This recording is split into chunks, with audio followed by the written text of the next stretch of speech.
Mississippi. You've probably not heard of it. It's a super small town in Mississippi. It doesn't have a street light, doesn't have a post office.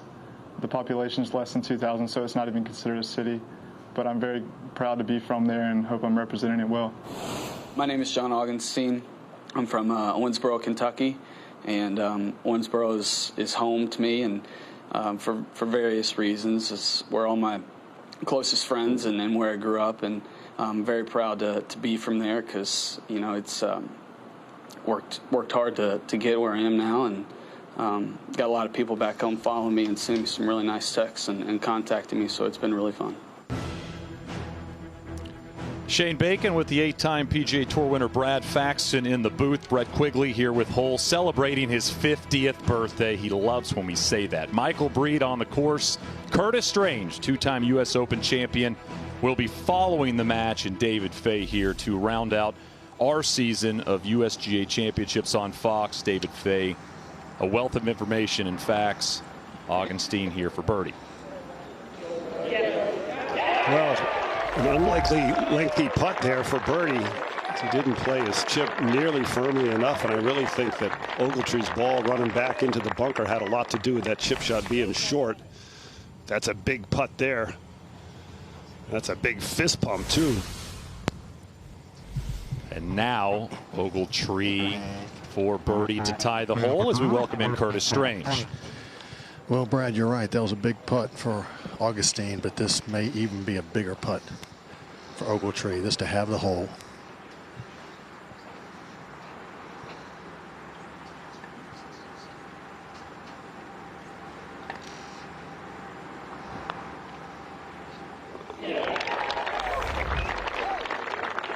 Matching birdies, and that young man has really seemed to find his confidence in this championship match the further it has gone along. As we welcome into the broadcast booth, I mentioned Shane Bacon with Brad Faxon. Brad, it looked like it was going to be a runaway to start today. I mean, he was 4 down through 5 holes, was Ogletree. Augenstein, the more accomplished player, the more polished player. But Ogletree just found something in the middle of that opening 18 holes. Well, he sure did. And I don't know if it was right around 11 or 12. And he won a couple holes. He got some confidence. He birdied 17. He birdied 18. And really, he's made it a match. And every one of us expected this to be the wipeout that it started out looking like it was going to be. And Augenstein, he's played so flawlessly. Yesterday on number 2, the much more difficult course, he didn't make a bogey the entire round. He had a conceded birdie on the 16th hole when he won his match and closed it out. And Ogletree was all over the place. He made 2 birdies. He made 2 bogeys, or 5 bogeys and 2 doubles, and he won his match. But what he did get to do, and this was unusual because we've never seen it before because we're playing on 2 different courses, is he went out to practice afterwards on number 4. And I said, really, I've never heard of that before. That's unbelievable. And he goes, yeah. And he said, I went out to the holes where I didn't play as well in the qualifier, in the qualifying rounds. And he said, that really helped me. So I hit some shots, I got to play some golf, and I really concentrated on the chip shots around the green. Yeah, well, you think about the 13th hole on number 4. He made a double bogey in the stroke play qualifying and won that hole this morning, so things like that help. I want to ask a little bit about Pinehurst number 2. It's a golf course we've talked so much about this week for good reason. It's one of the greatest golf courses in the United States. Some would argue one of the greatest golf courses in the world. It has been such a great match play golf course this week for these young players, and it has not been easy. No, it's been volatile matches everywhere. It seems like there's so many holes won and lost, and the stroke average here was over 77 in the stroke play, and the players really struggled around the greens more than anything. So it's a key for these players to get the ball on the green, and I think it's a key for these players to get the ball, to be the first player to get on the green. But we like to hold on. Kind of the 215 feel. 10 o'clock. 215 feels perfect. Yeah, you commit to that target. Yeah, maybe we should have stopped. This is always a really tough tee shot. Very tough par 3. Small green in which to land. A little tabletop, but made him harder today. Tee markers way left, flag stick back left. Certainly expect both of these balls to be out to the right of the hole. From 224. 5-iron.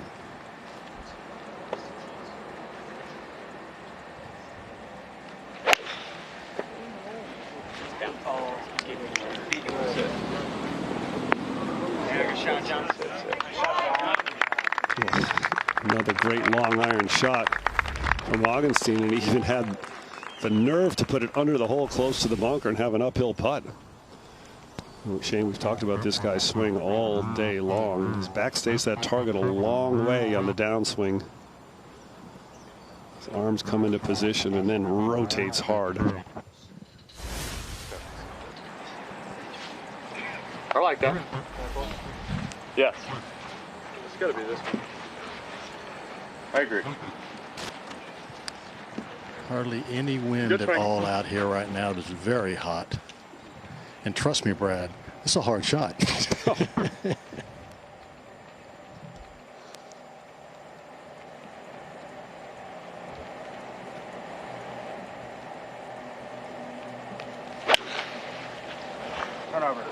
Looks pretty good too. This was the 4th hardest hole in the stroke play the first 2 days. And 2 great iron shots. You'd normally think Ogletree's was a great shot. That's been a great year for USGA Championships. We love being partners with them as we check in with our good friends there at the USGA. Hi, I'm Mike Davis. You may know us mostly for our championships, which are widely regarded around the world as golf's ultimate test. And this year, thanks to our long-standing partnership with Rolex, we are bringing you this championship with uninterrupted coverage. But there's a lot more to the USGA.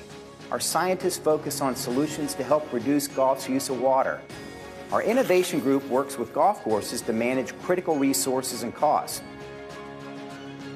We've modernized the rules and are making the game more accessible and welcoming through the new World Handicap System. And we're investing in golf's future by providing juniors, women, golfers with disabilities, and others with countless opportunities to play and enjoy the game. Through all these initiatives and more, the USGA is driving golf forward.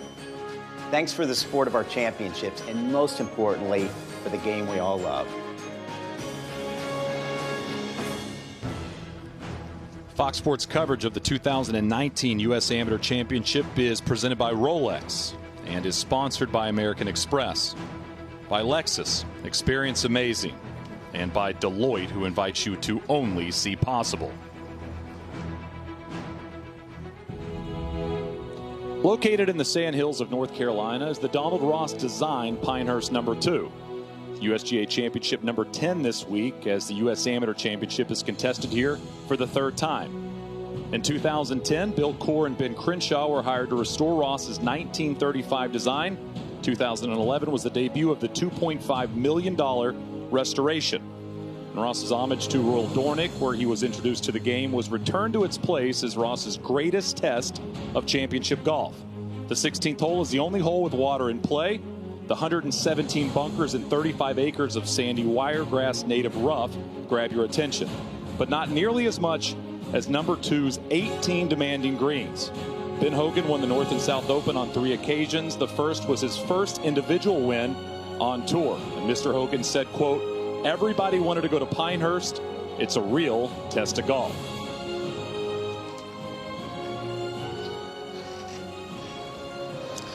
Well, I agree with that. This is just an incredible spot. Every single quote from all the greats, just accolades after accolades about how tough this course is, how beautiful it is. Curtis Strange, our Curtis Strange, said it's the ultimate in golf course design. Yeah, I completely agree. If I had a couple of rounds to go in my life, this is where I would come and play golf. And not only just number 2, but the whole area here, Pinehurst, so many good golf courses. But this is the cream of the crop right here, and for a lot of different reasons. It's added length over the years, which had to. But the speed of the greens has gotten so remarkably fast, and that accentuates the slope in these fairways and greens and run off the greens. So these players right now, you see them playing, they are playing some spectacular golf, especially when you don't know the course all that well. And Curtis, how about how fast the Bermuda greens are in August? Well, I think that's the difference. Back in the day, you know, these used to be bent grass, and we used to play the World Open here back in the 80s, and they were soft this time of year, a bit slower. But now this Bermuda grass and the new strains, they can do whatever they want to with them. They thrive in this heat. unlike me. And it's just remarkable how good they can get greens now.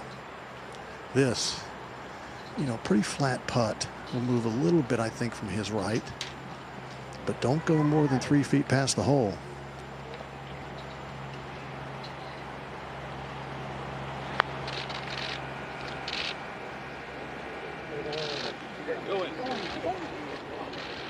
That's a really nice putt there for Ogletree. You saw how far outside the hole he played, that good 5 or 6 feet. Still a little tester back.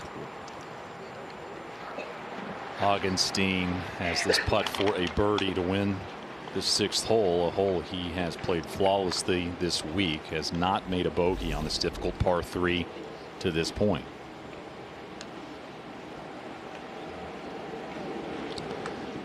Well, this is a pretty simple putt here as long as he can read it properly. Good putt for birdie on the last hole. It's about 8 feet. Not much movement in it at all. Very, very confident young man.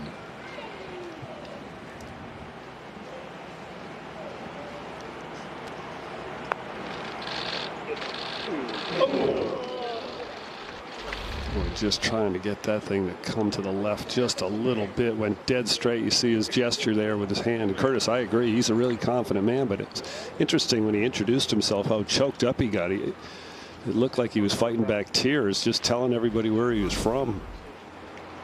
I think part of that, Brad, we know how big this is, but let me tell you something. These two players know more than anybody else. This is for the national championship. This is the biggest championship these two young men can play in, and they know full well if they could win today, it's a life changer. A lot of pressure out here today. The short putt here, Curtis, to tie the hole and remain just 2 down. And he sneaks that in the left side. Couple of pars here at the 6th. We asked Andy between rounds about that morning 18. The whole day just kind of, I didn't play bad, honestly. I mean, I shot 3 under on the first 18 holes, and normally that's a pretty good score on number 4. And John was 5 under through 11, and I was 4 down. So, I mean, it's match play, stuff like that happens, and I just wanted to kind of keep up and give myself a chance the last 18 holes. I mean, it's hard to keep up the pace that he was at. 5 under through 11 is really incredible golf, and hats off to him. I mean, he played great, but I hung in there, and I'm right in it. A look at both these players. You see the 18 and 20 seeds through the stroke play competition here at Pinehurst 2 and 4, both 21 years old. Different world rankings, different colleges, but both have had plenty of success. 3rd-team All-American Augenstein, 2nd team for Ogletree at Georgia Tech. We're through 24 holes as we send it over to Brett Quigley. And keep up. Ogletree has birdie in 17, 18 in the morning, and 1 get the match back to 1 up, but now he's 2 down. And here we go with Augenstein with an iron off the tee.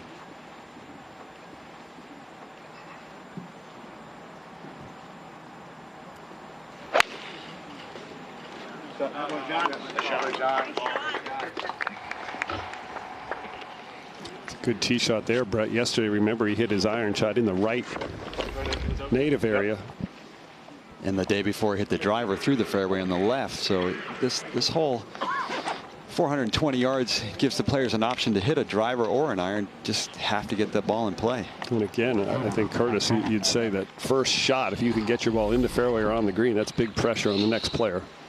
Yeah, that's what they call match play. It is head-to-head, and if you can hit first, you do put some pressure. I would always want to hit first, but these guys have been at this match play for 5 days now. They understand the way it's played. Nice.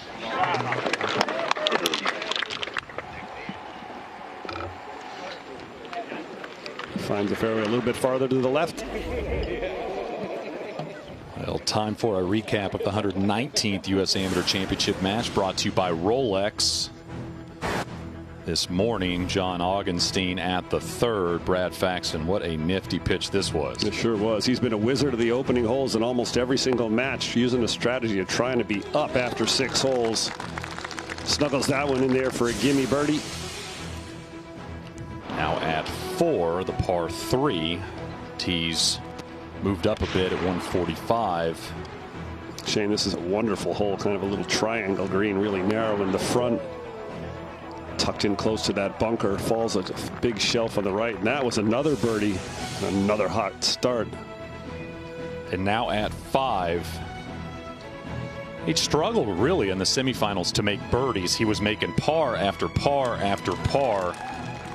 But the short game has been impressive all week long, and that one rolls right in the center. And now Ogletree at 8. This to win his first hole of the day, Brad. Well, he hit it in the native area off the tee here. Managed to get it on the green and get it underneath the hole where you could be a little bit more aggressive from.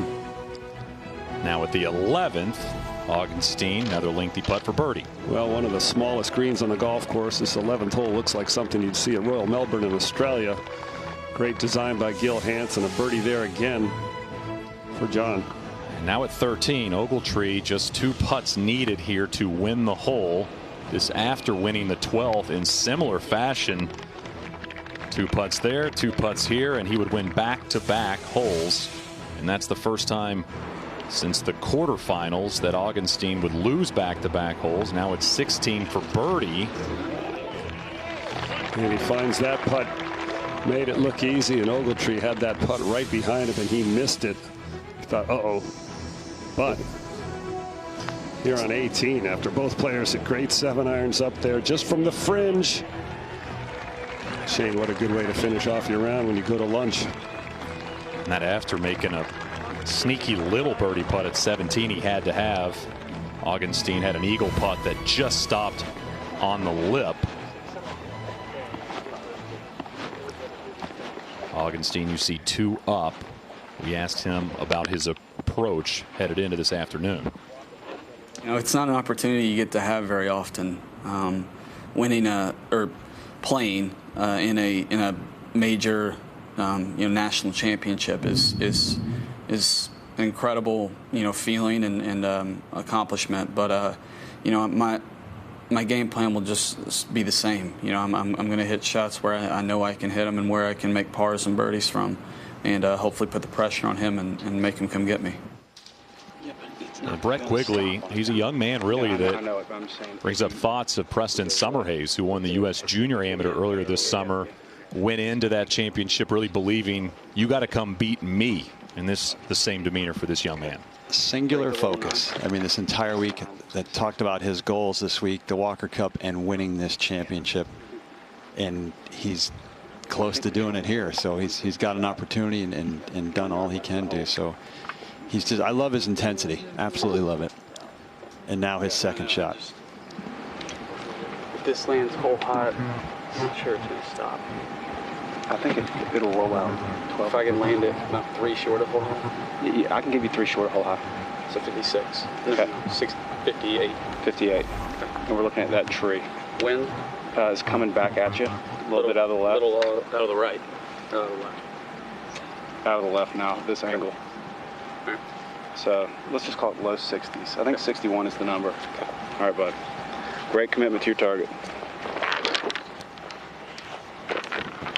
Great angle out of the middle of the fairway to a very accessible hole location.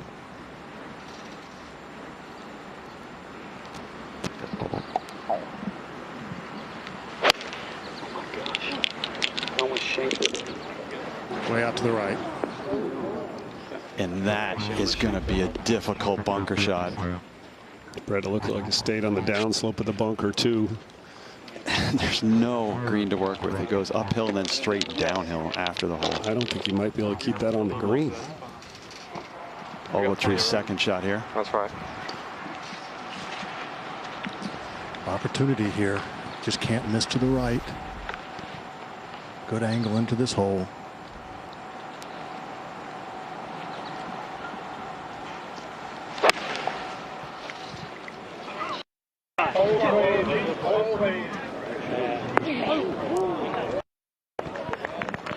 And Willis, that's right on the edge where that starts sloping and run right to the bunker if it goes another 6 inches.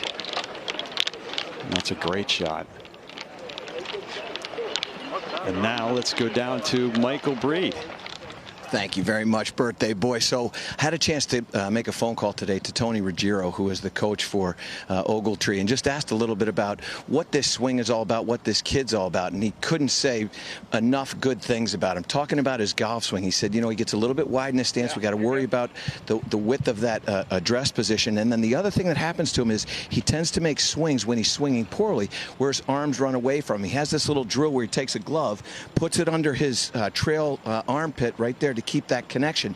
He wants to try to tie those arms to the body. Very interesting conversation. Now, one of the other things that's fascinating too about Ogletree is his coach that he's working with. His assistant coach happens to be his caddy, a new hire, Devin Stanton, the assistant coach. And what's very fascinating about this hire by Bruce Hepler is Stanton was a strength and conditioning guy back there in Georgia, and he hired him to help out. Stanton, a graduate from Georgia Tech, who was a pitcher, a left-handed pitcher for 5 years at Georgia Tech, a wonderful player in his own right, captain of the team in both 14 and 15, but has really worked hard at the conditioning aspects of what's going on with Ogletree and other players that he has been affiliated with that Georgia Tech program for a number of years. It's a good combination, and obviously one that's working out well this week.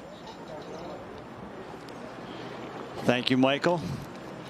Let's go up green here and see what John Augenstein has left. You know, Brad, it's doable here. He's got an upslope first half of the green. If he catches the upslope, he can stop it around the hole.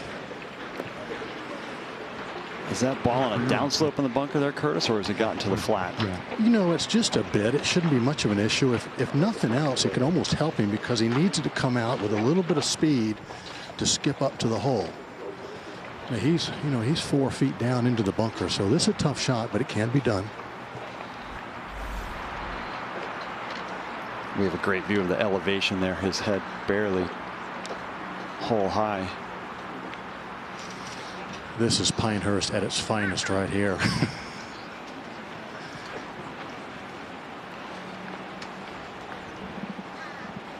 So much smaller than they actually are because of all the runoffs around every edge.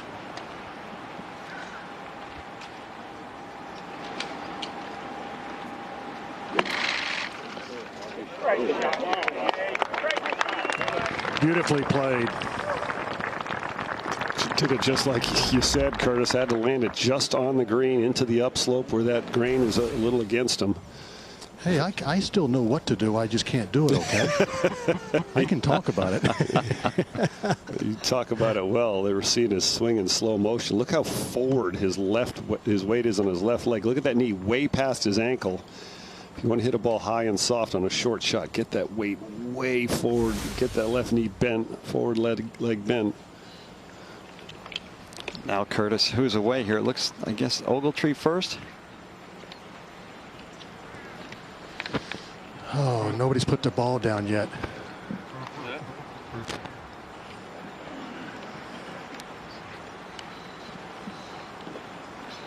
Yes, Ogletree's first to play.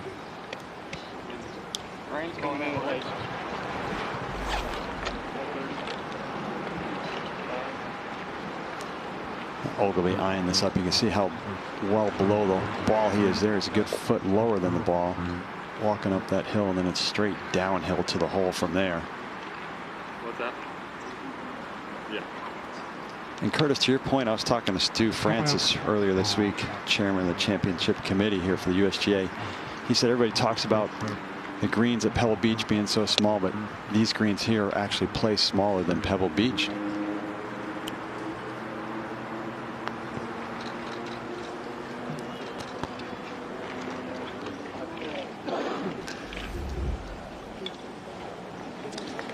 Well, not his best effort there.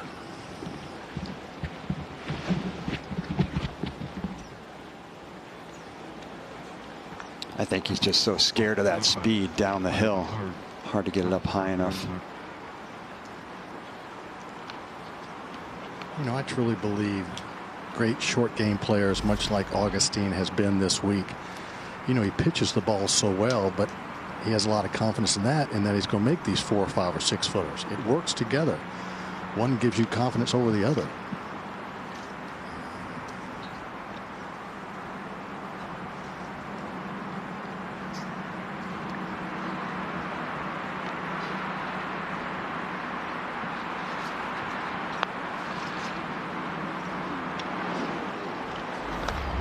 Mr. Ogletree 4, Mr. Augenstein 5. Mr. Augenstein is 1 up.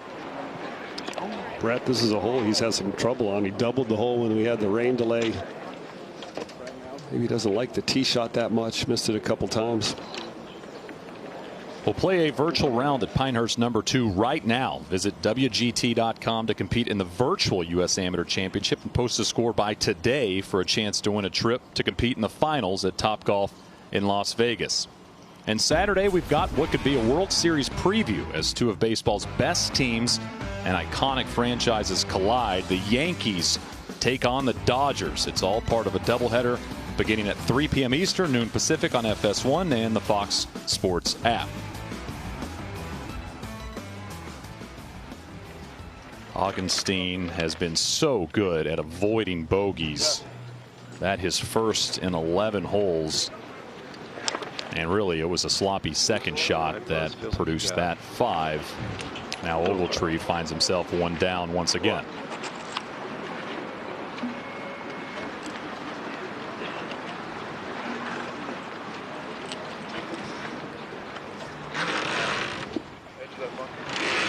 Yep. I got a little one. In that right side? That way it doesn't get up top where it did the other way. Okay. Little tiny breeze coming back at these players, make this whole play a little bit longer. Tee elevated just enough to see the entire vista of the hole.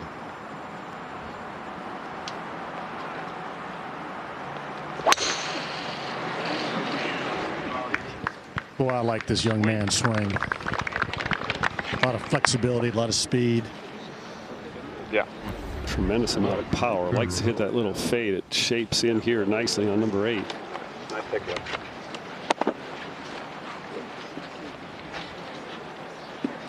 But I also like John Augenstein's swing as well. He, for a little man, creates a lot of speed.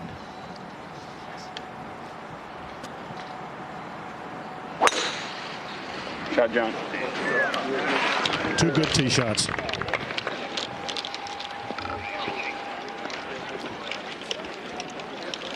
Fired up after the miss back at 7. That a perfect tee shot here at the 8th. And all week we've celebrated this iconic venue. And for those who love the game, it became crystal clear on Father's Day 1999 when Payne Stewart not only became a U.S. Open champion for the 2nd time, but left us with a memory of his love for Pinehurst. Time now for iconic venues presented by Rolex. Pinehurst #2 is one of the most magnificent courses in the world. You really have to understand that golf course. You've got to be prepared to play the golf course. Pinehurst was the kind of place where it was sort of mandatory. If you were going to be in contention there, you would have to get there early and scout it out. He flies to Pinehurst on Saturday morning. He shows up Saturday afternoon with Chuck Cook, and they walk around with just a putter and a wedge. And then we played a practice round Sunday, Monday, Tuesday. So we're done. We are prepared for this tournament before a number of guys even get in town. I think the reason Payne won in '99 at Pinehurst was because he understood how to play the golf course. It wasn't just pull your driver out and bang it down the fairway, knock it at every pin and try to make every putt. You had to manage your way around that golf course. Look at this shot. Watching the way Payne walked around that week, there was an air of confidence and conviction and commitment that was notable. The last thing I told him before he went out on Sunday at Pinehurst was, give yourself a chance. And before I finished the sentence, he said, I know, give myself a chance. He was prepared, man. He had putted around. He knew where that pin was going to be on Sunday. He'd spent time putting to all these hole locations, and he had hit that putt.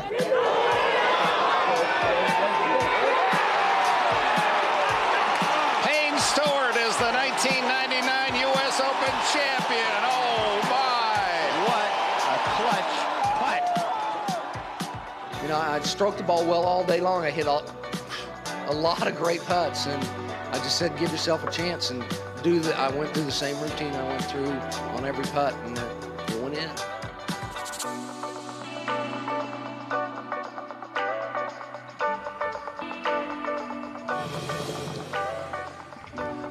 And Payne Stewart left us way too soon. October 25th, 1999. That statue you see past the 18th green was erected November of 2001, 2 years after his death. And that quote you see there came after missing the cut in Memphis the week he won the U.S. Open. Pressure's something you have to learn to deal with. I think that comes over time spent out here putting yourself in that situation. And of course, battling Phil Mickelson shot for shot around the famed #2.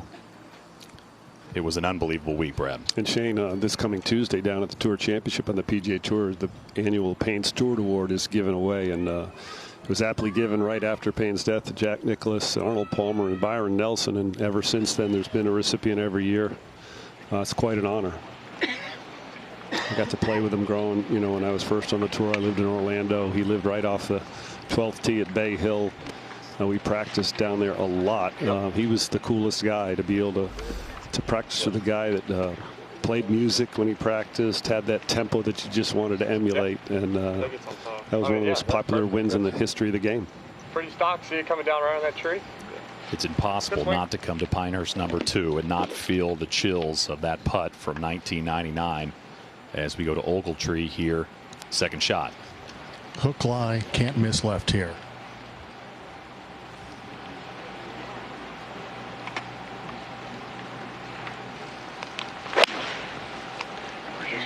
Well, you're swinging well when you can have the ball above your feet like that. Like Curtis said, you can't miss left, and he held that off and fought off the hook and hit it right at the flagstick.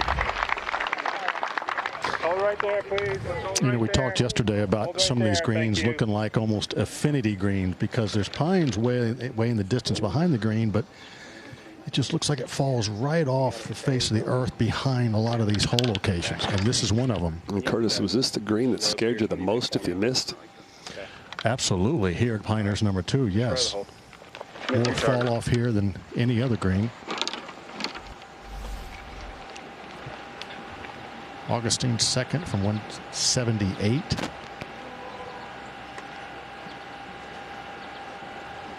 That's an 8. Come on. Hold please for our player to go. Thank you. That finds the surface as we send it down to Michael Breed. Thanks, Shane. So with me, Coach Scott Limbaugh. Coach, sitting here watching your star player. Did you expect any of this? Is this a surprise to you? I mean, I don't know that you ever come to the U.S. Amateur expecting to be here, but I'm certainly not surprised that John's put himself in this position. What makes John such a great match play player?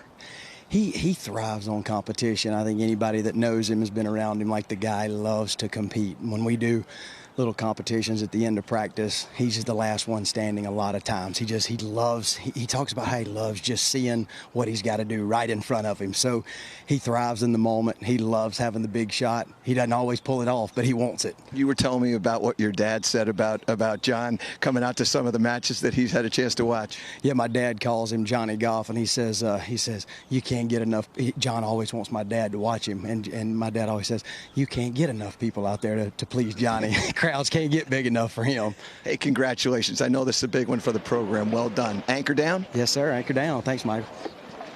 Thanks, Michael. Augenstein was the 2017 SEC Freshman of the Year. And a look here at the finalists from Vanderbilt in the history of the U.S. Amateur. Luke List, a runner-up in 2004, lost to Ryan Moore at Winged Foot, where we'll be next year for the U.S. Open. Augenstein clinging to that one-up lead here in 2019. There's a good look at Augenstein walking up there. I said to him on the range a couple days ago, I said, you know what, did anybody ever tell you have the build of Rory McIlroy? And he kind of smiled and looked. He goes, yeah, I hear that quite a bit. It's 165 pounds. He's got that finish where they just kind of stick that finish. They rotate and they just stop the club. And it's just, how do you do it when you're swinging so quickly?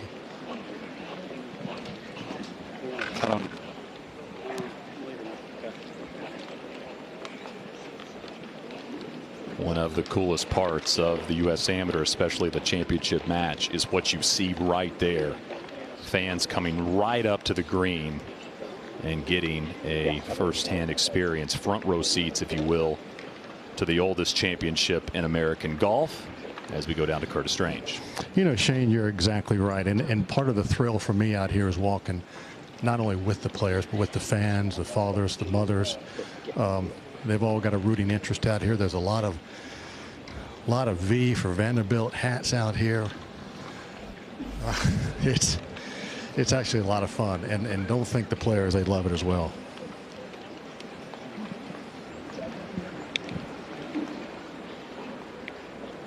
Tough putt here. First half of the putt's uphill into the green, and the second half flattens out, and it changes with a following grain, which will speed it up a great deal.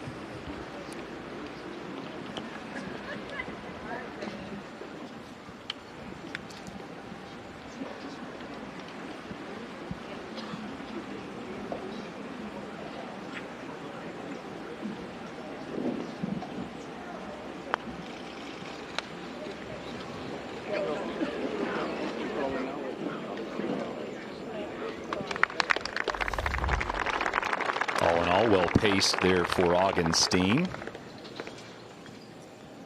Ogletree will have a chance to even this match. We were talking about grain. Curtis Strange mentioned it right here. You can see a big color change there. The grain actually goes, I drew that the wrong way. It goes that way. And you see how bright it is. It goes, so it was going two different directions there. And that's what makes this putting here so difficult at Pinehurst, when you have to cross from going into the green and then back down the green like Ogletree has here. This huge here, this to get back level in the match. A long time since he's been in that position.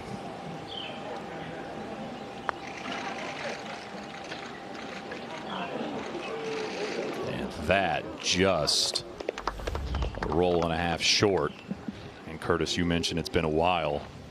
He has played exactly one hole all square in this match. That was the first of the day. After that, Augenstein reeled off 4 in a row.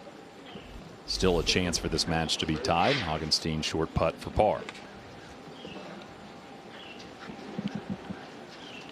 We talked yesterday, as the farther the matches go, the more magnified these short putts get, and any shot, any mishit, every shot from here on out will get full attention.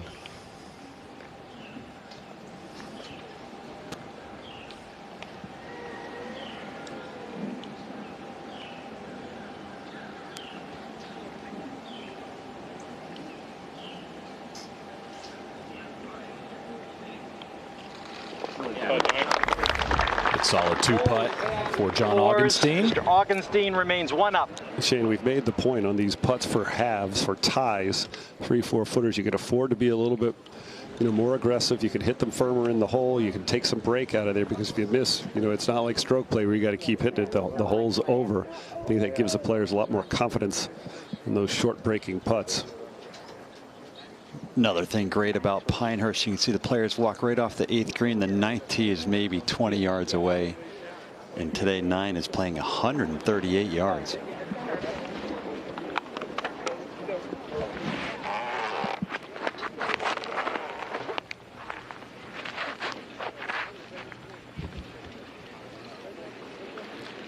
Yeah, green, Brett, this green is divided 2 levels, right? To the left side, the high side of the green, which would have been a much more difficult hole location for the players. And like you said, this is a short hole, but it was the easiest hole in the qualifying rounds in the stroke play. What do you have to cover?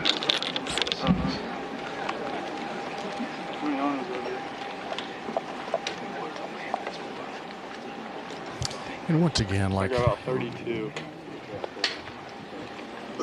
listen here. They want to make sure this flies to the green. Close to it. Because that way it's left.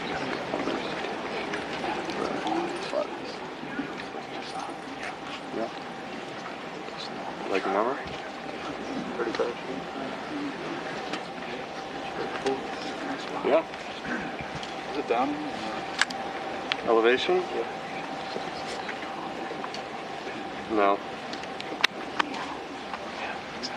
Like a couple feet left. See?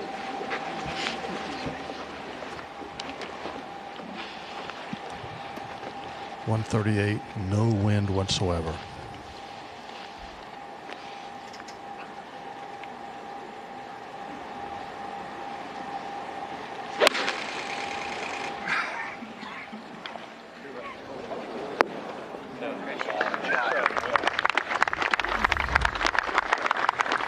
That's as simple as it gets right there. And Curtis, these two guys remind me a little bit about Jason Day. It's like every swing is as hard as you can swing a club, 140 yards in the air with a gap wedge.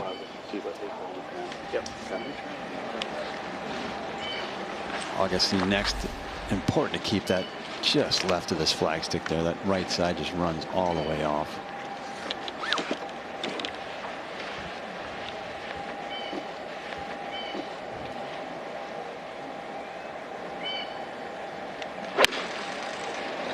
Nice shot.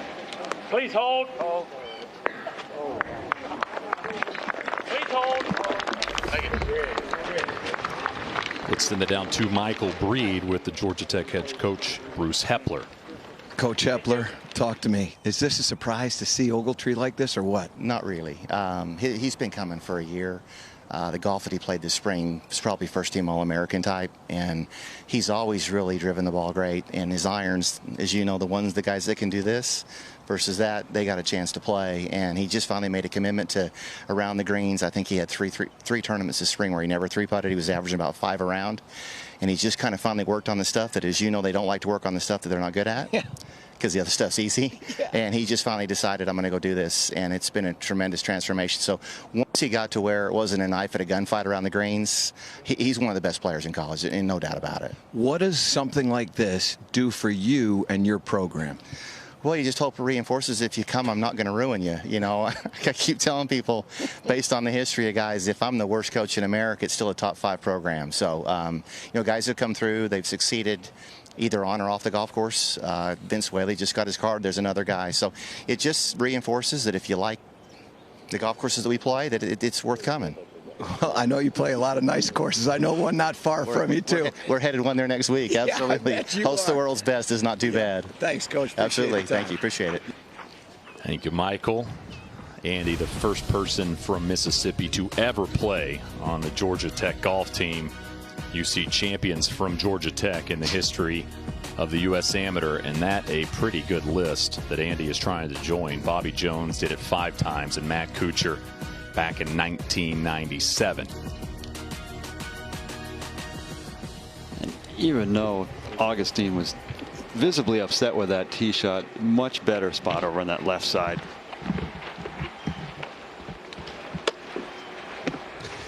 Man, I think it's a nice little selling point that you have Bobby Jones as one of your alumni, don't you think?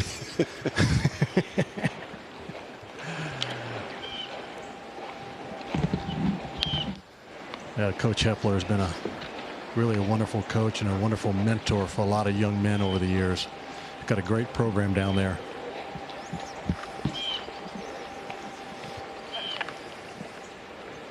Now, Brett, this one pretty quick coming down the hill. It should be running all the way down. That green slopes hard left to right.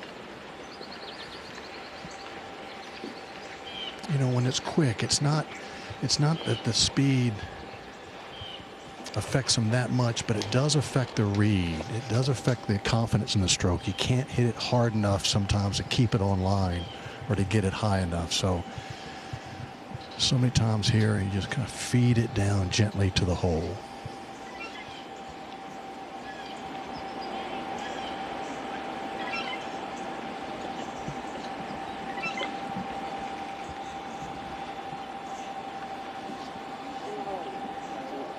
Oh, and it just runs out of gas. And he will ask if that's good. And he said yes, and he'll pick it up. And now Ogletree with a chance to square the matchup through 27 holes.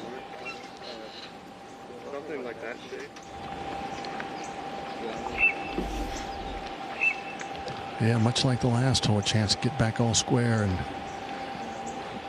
a huge shot of momentum if he can do that.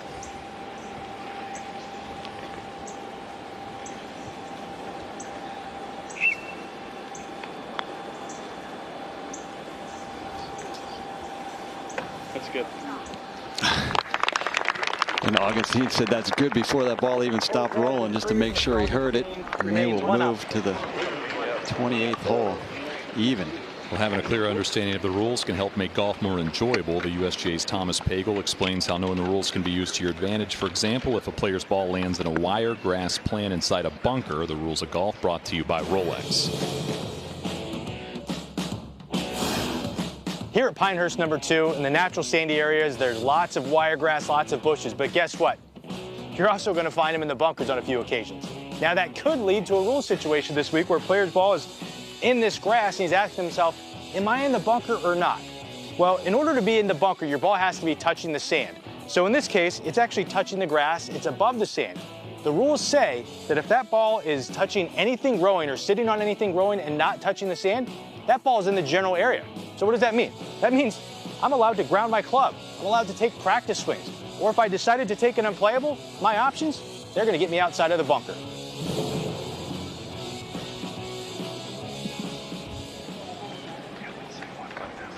.27 holes down, 9 left in this 119th U.S. Amateur Championship. These players head to the par 5 10th. The hole that Ogletree has played better than Augenstein this week. Ogletree has played this 10th hole 2 under. Augenstein has made par each and every time he has played it. As we watch the tee shot here with our Lexus Tracer.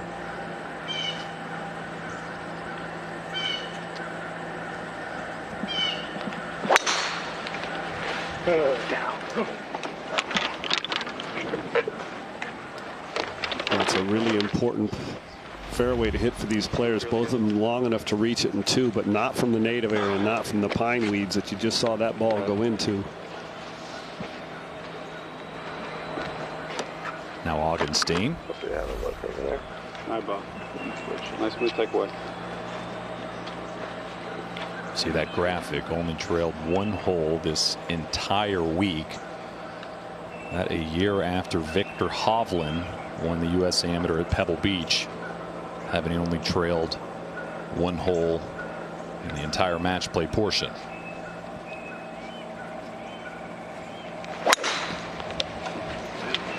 Both players Please hold. hooking it here on the par 5, and that takes a nasty bounce left, and it's hard to fathom, really, 7 rounds of match play that you can only trail once. Tribute to how good John Augenstein has been playing all week long here at number 2. At the beginning of this week, there were 11 USGA champions in the U.S. Amateur field. They all aspire to win more and join the ranks of players who have won 3 or more USGA trophies. But while winning is important, winning the right way is what has defined all of these great players. Who better to explain those ideals than 8-time USGA champion Jack Nicklaus?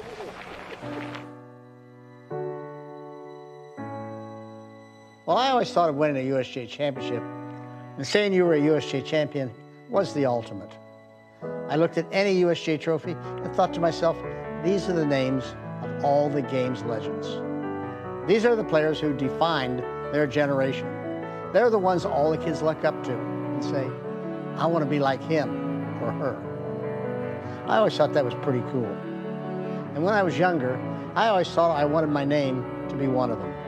Being a USGA champion, at least to me, was really a lot more than the title or the trophy.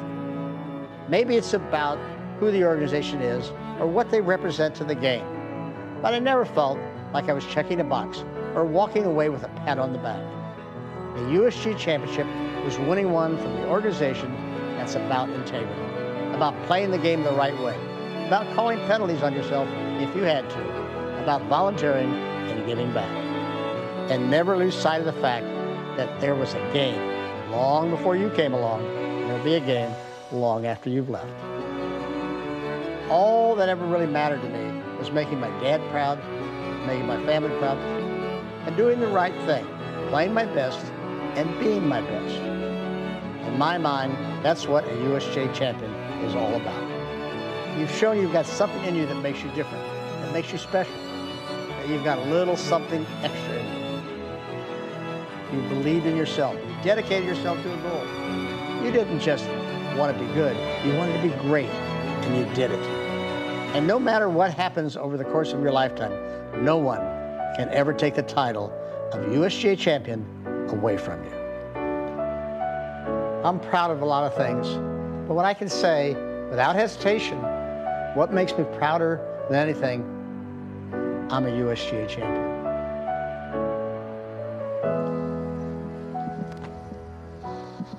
Well, that's beautiful there by Jack Nicklaus. I wish every tour player could listen to that perspective that this game has been around a long time before you got here, and it's going to be a long time after you leave. Think about that when you get your head a little bit too big to get inside the door.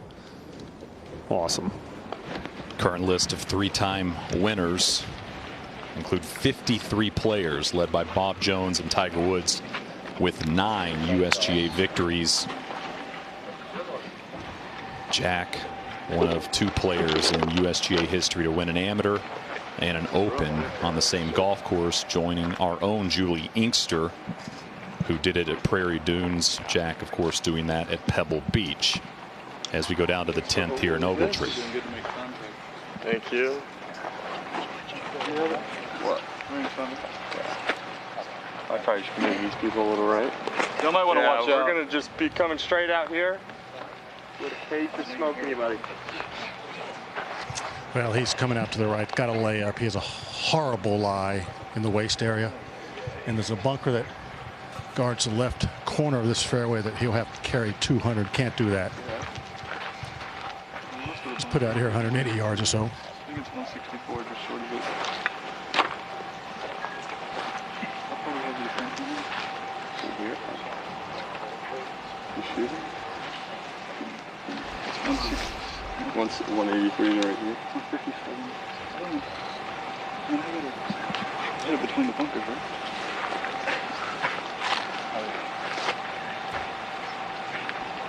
It's only 114 for that one. I still think you just just lay up short of that. That'd give you the most room both ways. It's 145 short of that one over there. But the more right I go, the more stuff I do. Gotcha. I just think I have to pitch more each leg. Spread it together. Okay. So you good with that? Yeah. I mean, pitching wedge is short of the one on the right. Yeah. And it doesn't get to the one on the left. I'm going to hold the face or something like that.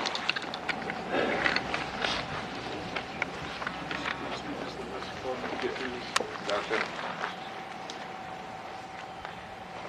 You're strong with it.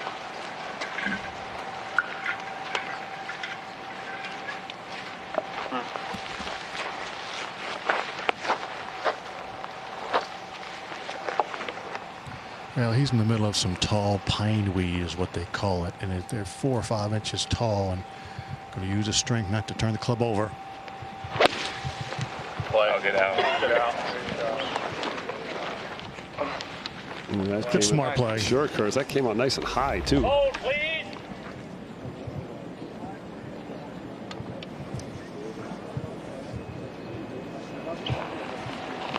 Now Augenstein, pretty good lie over there. Just a matter of how much he wants to take on this dog leg.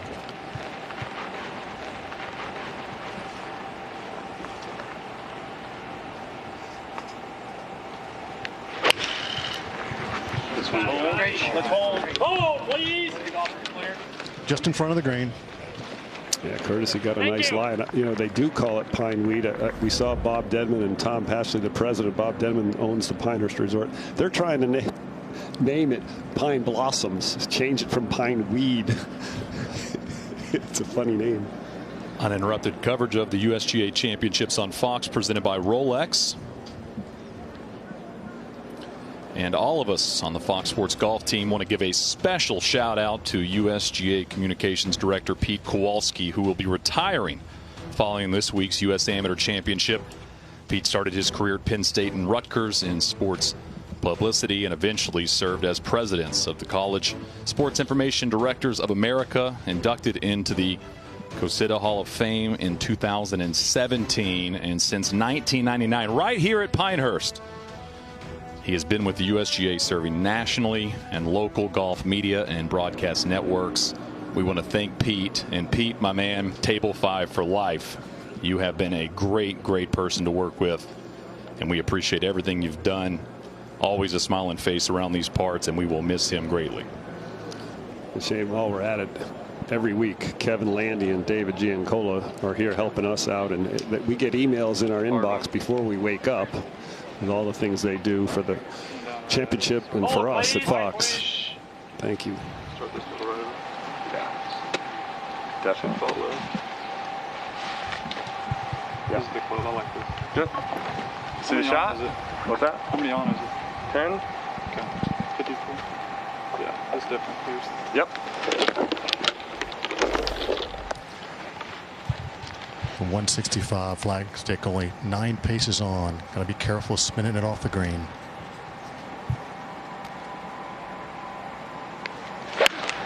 Get there. Hold, please. Hold, please.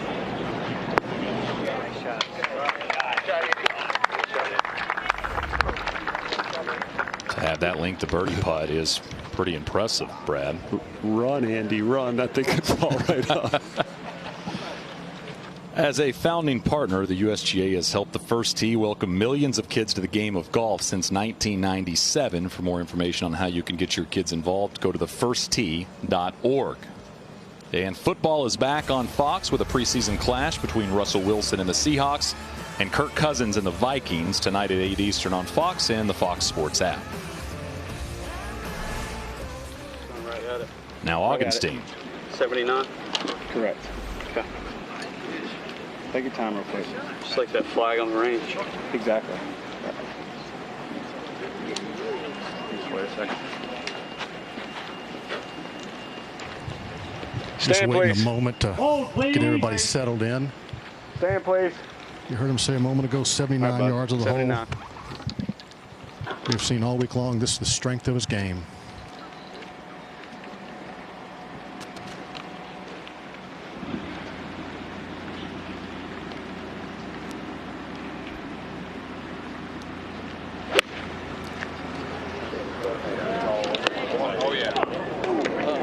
Sure is, Curtis, and he mentioned right before he hit that shot, like the flag on the range, he must have been hitting some shots on the range from yardages and shot one of those flags, and boy, he dialed that right in perfectly. Easier on the range now here, though, Brad. It sure is. No false fronts on the range, are there?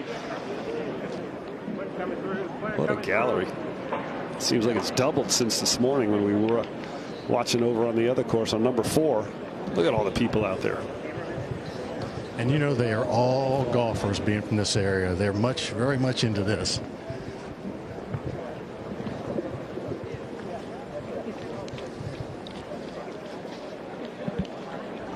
They'll all be on the practice range later this evening too.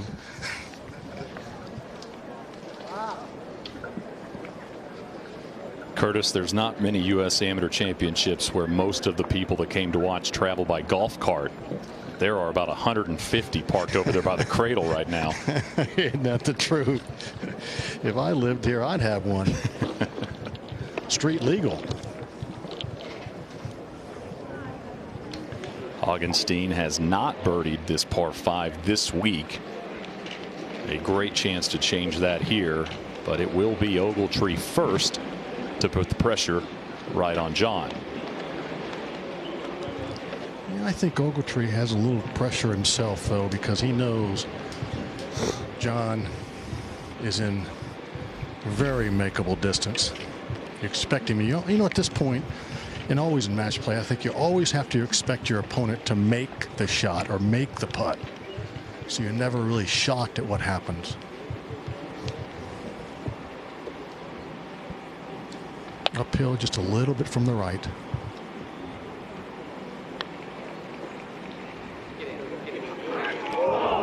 That one just misses left. Good roll there from Andy Ogletree. John Augenstein a chance to go 2 up.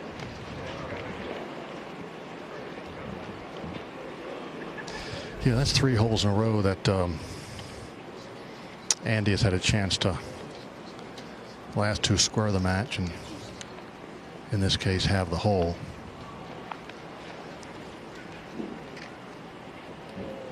Seems to always come down to putting, doesn't it, Brad? Always. Especially here at Pinehurst. I bet you, Curtis, if you got some statistics, you have so many 4, 5, 6 footers for par here with all the greens you miss.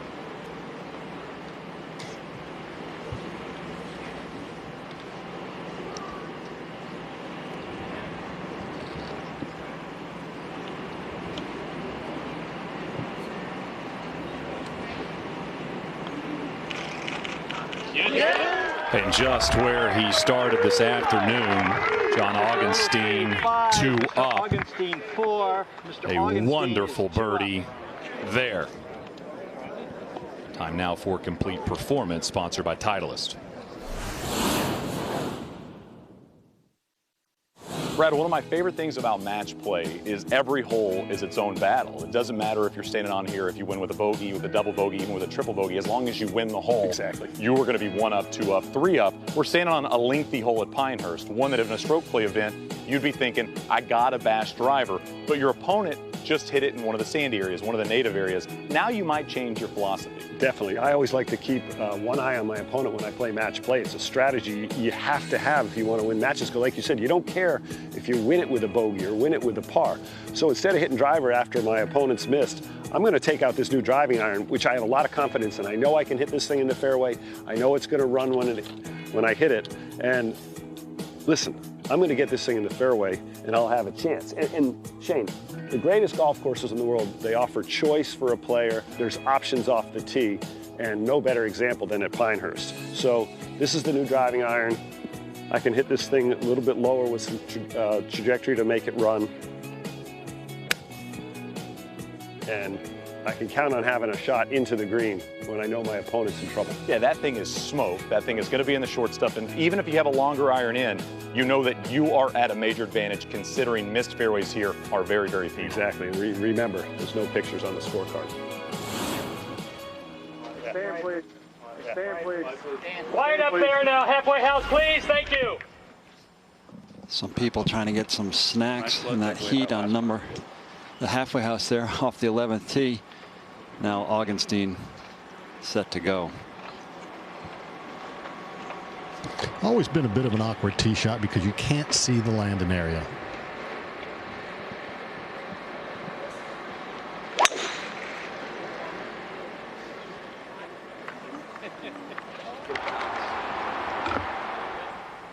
Oh, bouncing around in the native area there. Yeah. It hit good, but it got up and he just rode that wind. Yeah. Good swing. Well, should he hit driver here? But maybe he should have watched the Titleist Complete Performance. He could have hit a driving iron to get in this fairway. I was thinking, I'm glad there's no pictures of the scorecard for you and I in our career. I love that. Yep. You know that true? Yep.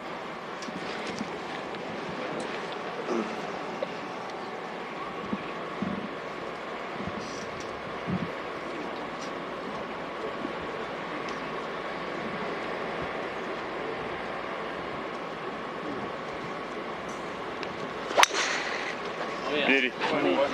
Seed. Spanked it right down the middle, shaped it with the dog leg. He won't go away. In the fairway for Ogletree. You mentioned won't go away, Brad. It has been an unbelievable match, really. And this is after a semifinal matchup with Ogletree. He was 7 over a day ago. Got through, didn't play his greatest golf. These two players in this championship match now are a combined 10 under par, and Ogletree keeps getting close. He keeps getting to 1 down, and then Augenstein steps on the gas. Well, before the day started, if you looked at their cumulative scores, Augenstein was 6 under in all the matches. Ogletree was 9 over. And with the start, Augenstein got off to 4 up after 5 holes. You were thinking, are we going to have anything to televise at the end? And he won't go away. He keeps hitting some good shots. He needs to keep making some putts. this could be a swing hole here. Augenstein missed 2 fairways in a row now. We don't know what that lie is going to be like. They look like some big pine weed or pine blossom. If we can change the name, I'm sure Pinehurst can. But it's been an exciting match, and this is the part of the 9 that I think that Augenstein's really had trouble, in his matches, closing out in this middle part of this back 9. Yeah, we've seen him get off to great starts. He talks about the first 6 holes. That's where he really wants to gain momentum. The second 9 has not been his greatest place to capture holes. And what's been so interesting is Andy seems, as we said to open the show, he seems to gain confidence the further he's gone along in this match. That was one of his best swings yet we've seen. That was a beautiful drive right there. And we got to talk about Augenstein and his strategy. Brant Snedeker, a Vanderbilt alum, who's kind of told him in match play, listen, we have statistics to show if you could be 1 up through 6 holes, there's an 80% chance that you win that match. And it's proven true. He's been up every match by 6 holes. Every match except one, and he was tied in the other one. It's really been the hot starts for Augenstein, and we will see what Ogletree does. The interesting thing about Andy Ogletree is I talked to him during lunch, and he said, I love being in this arena. I love the fans being around. It's been really exciting, and some players will wilt when that happens. He seems to really enjoy it as we look at what the champion receives for winning this U.S. Amateur. Gold medal in the Havemeyer Trophy, exemption in the 2020 U.S. Open at Winged Foot, 2020 British Open, likely invite into the 2020 Masters. Next 10 U.S. amateurs if the player stays amateur, and a spot on the 2019 U.S. Walker Cup team, which we will announce later today here on Fox. And you see the highlighted portion there, that rule just changing. No matter if the player is amateur or professional, they will be invited to Winged Foot next year for that U.S. Open. We are excited to bring you that U.S. Open here on Fox. And Shane, there was one thing in there you didn't read about because it wasn't written down, but the winner here will likely play in the Masters and will play with Tiger Woods, the defending champion. So I'm sure both those players know that now, and just a little bit of extra incentive or some more nerves knowing that you'll play with one of the greatest players that's ever played.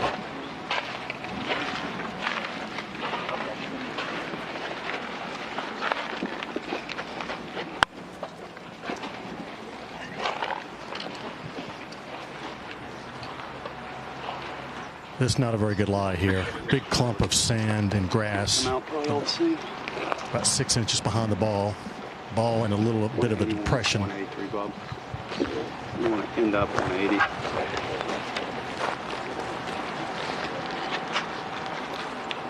What are you seeing? Choking down on like an 8-iron. Just trying to like muscle it through. Is that what you kind of agree with?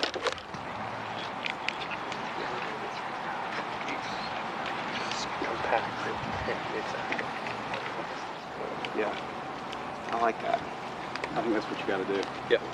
Okay, just a little bit steeper than normal. Yep. And the hole is your target. So just maybe a little bit right of it if you're going to favor it anyway. Okay.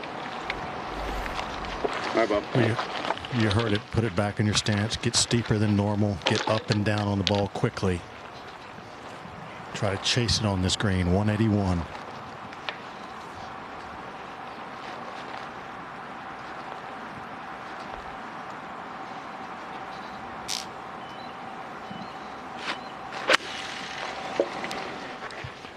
Just caught the grass on the downswing. Hold your position, please. Thank you.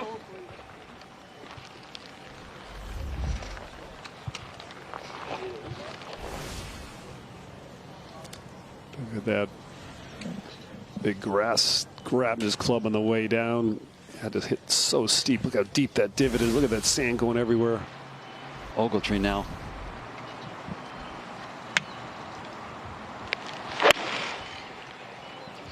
Hold your position, please.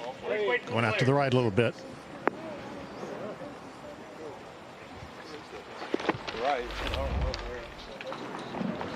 One of the rare edges of the green, Brett, that doesn't run away. And a chance for birdie. See John Augenstein, a tough lie there. And Brad, you mentioned Tiger Woods. We asked John about Tiger, someone he has always looked up to. Tiger's, who I've idolized my whole life, and he he absolutely dominated this tournament for 6 years straight, essentially, with the U.S. Junior being the other 3. And so, you know, being able to be mentioned in the same sentence as Tiger is something that would be really, really cool. And that, we'll go with it. That's a selfie, sure, with Tiger in 2014 Akron. Tiger not knowing that he was a part of that selfie. That's okay. He will know for sure if Augenstein's playing alongside him at Augusta National in 2020. Just right at it, huh? Yeah. I mean, if you had to pick one thing, you maybe say a yard short, but at this point, it's a green light, right? Yeah. Okay. Augenstein's so third here. Touch a hurt in. I'm saying we hit an 85 shot. Right. You like that? Yeah. Okay. Do what you do, buddy. I love that last little info. Do what you do. Keeping him confident and focused on what he has to do here with this pick shot. Brad, I couldn't agree more. They have a great relationship here. They think the same. Once again, this is strength. It's got to go, though. Let's go to the next. No, don't give it to him yet. Well, he had to go at that flag and try and get it close. Now in real danger of losing this hole and going back to only 1 up. Well, you can hear him say to Will, his caddy, let's go to the next. But Will says, don't give up yet. You can still make this bunker shot. Andy Ogletree looks like he will get back to just 1 down. Not the first time he has been in and around Pinehurst. This was when Andy was 6 years old with his aunt Margie Edwards, who was here this week as well. He was playing in the U.S. Kids World Tournament representing Mississippi. And that next to the Payne Stewart statue.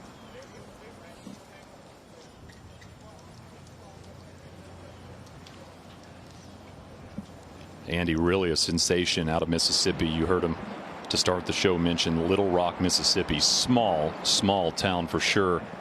He won the state title in 2016 by 16 shots individually. His team won state, and the young man has had a great collegiate career at Georgia Tech. Second team All-American as a junior, including a win at the Monroe Invitational earlier this year.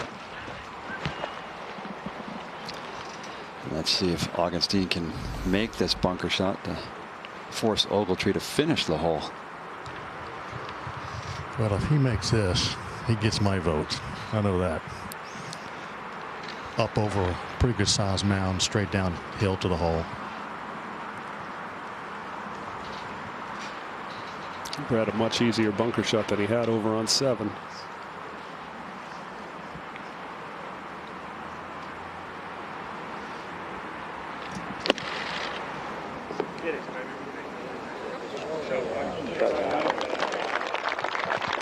He's just terrific around the greens. I like the pace of which he swings. It's a fast pace, but it's beautiful. I'm going to try that.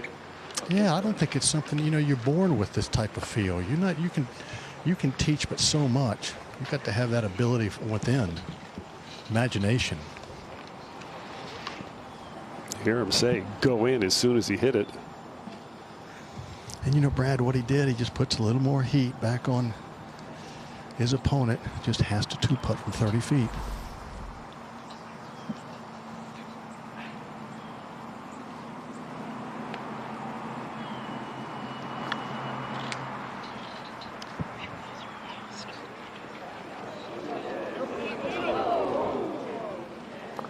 Almost goes in and still trickles by a good 3.5 feet there.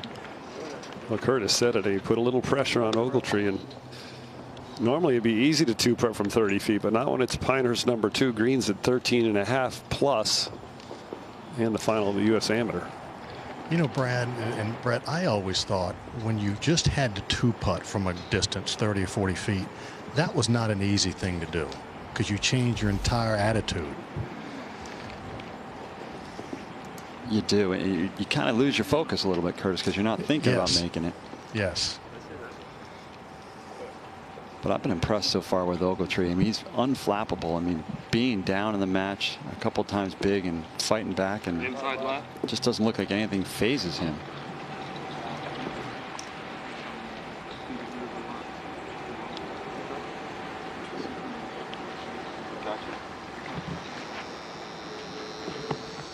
Boys.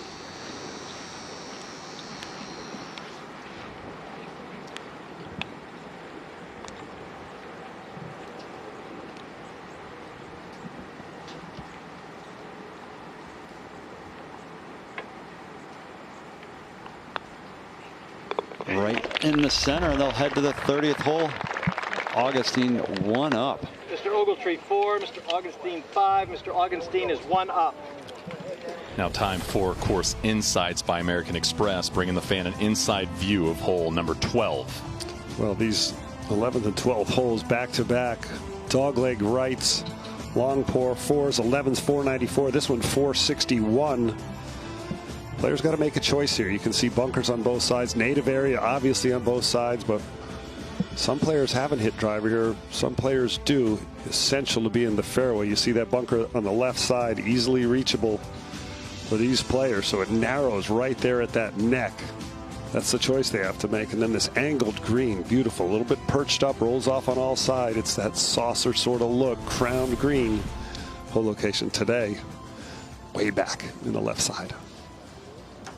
And Brad, we were just talking about this a few moments ago. Ogletree again getting to just 1 down, has yet to get this match back to tied since starting the day. Back up a bit more. And again, another chance to do it right here. Check left.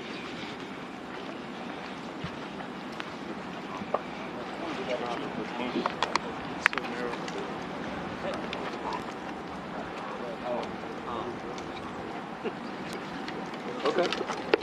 Makes it a lot worse. I don't think I can get 3 with it. You know what I mean? Yeah, I agree. I agree. Especially, I mean, if you like it. Yep. Pull. Set. Pull. White pull. Yeah. Good swing. Off the right. Yes.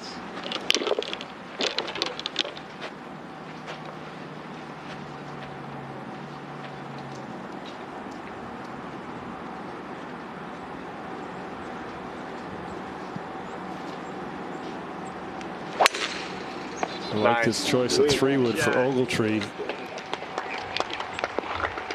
Number 4 course on 15 this morning. He hit a 3-wood just like that past Augenstein's drive. And again, Curtis, get it in the fairway when you're first to play. That is perfect too. I think it's a smart play. The farther you go here, the narrower it gets. Looks like it's right in a divot. Oh, what a break, but it could be on the good side of the divot.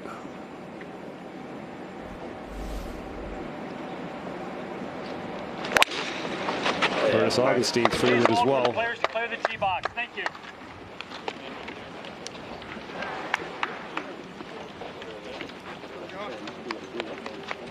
That one went into divot too. Both of them falling down into a little depression. That won't affect these players. So firm there anyway. Be able to stop the ball with ease.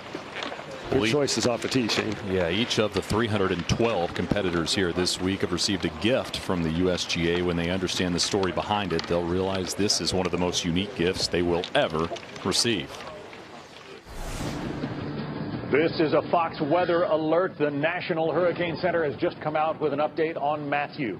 The storm currently has maximum sustained winds of 105 miles an hour. It came about, as often times happen, by necessity and need. An event caused it. We were getting over and getting past one of our major hurricanes a few years ago. We had a lot of trees down. Hurricane Matthew came through. It was, pretty wild what Matthew did to our area. Immediately you start thinking, how do you get rid of them? And then what's the best use for them? I got a call from Bob Farron. He was in a jam. There were trees down all over the golf course. I reached out to Heath Trigg with Heritage Flag, and they had developed such a following of people for their flag concept. He pretty much said, hey, if you come get these trees, they're yours. And you don't pass on an opportunity to get 160 original growth longleaf pine trees from Pinehurst number 2. The players at the 2019 U.S. Amateur will be receiving heritage flags that grew on the golf course they're playing. To be able to overlay the story of these trees into what we hope is the best player gift in 119 years history of the U.S. Amateur. There's just nothing like that tree growing on the course that they're playing on, being turned into an American flag and being gifted to them.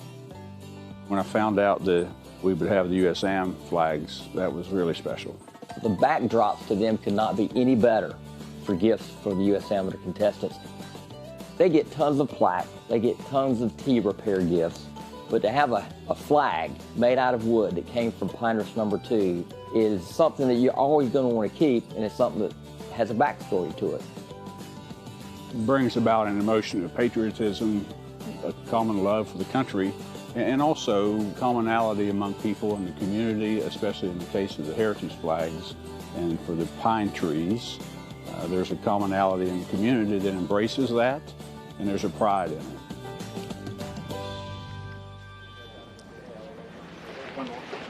So cool for these young men to receive one of those for making this U.S. Amateur. Brad, you think back to the U.S. Senior Open, players receiving Notre Dame jerseys with their names on them in South Bend. The USGA continues to up their game for competitors in their championships. That flag will be something they will keep with them for a long, long time. And what a great thing to have, to keep that in your office, made for each individual player. Incredible.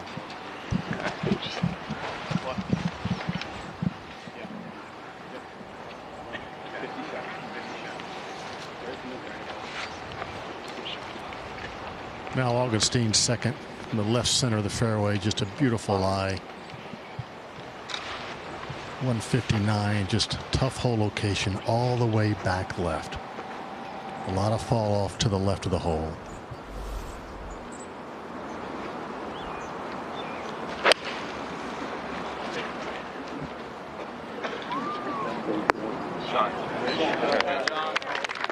Incredible shot. Beautifully played. Yeah, shaped it right into that flag stick. And that first play mentality of putting the pressure on your opponent. We're looking at a bad lie here, Curtis. For Ogletree. Right. Well, it isn't an old divot, but it's grown in quite a bit. It's a bit unlucky, but this very doable. This should not be much of an issue.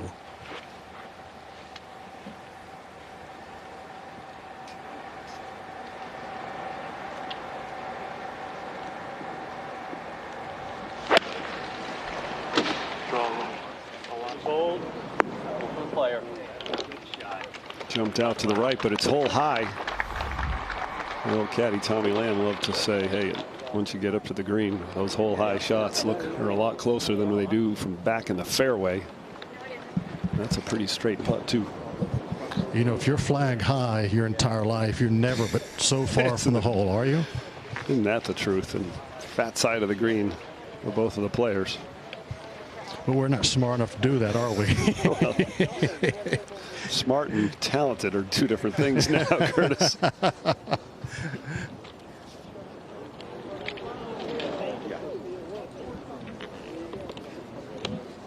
And David Face, some sad news.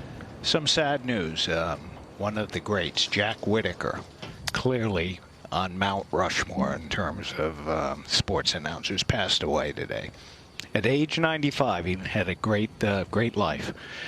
He called the first Super Bowl, Packers against Chiefs. He called the Secretariat Triple Crown at Belmont, 20 lengths. He loved golf. He was such an eloquent writer, and his essays were just so memorable. He was a one-take guy. I mean, even on his tape pieces, he wouldn't have a second tape. I mean, his memory was extraordinary. Anyone who knew Jack, and either an acquaintance or a friend, you just feel lucky.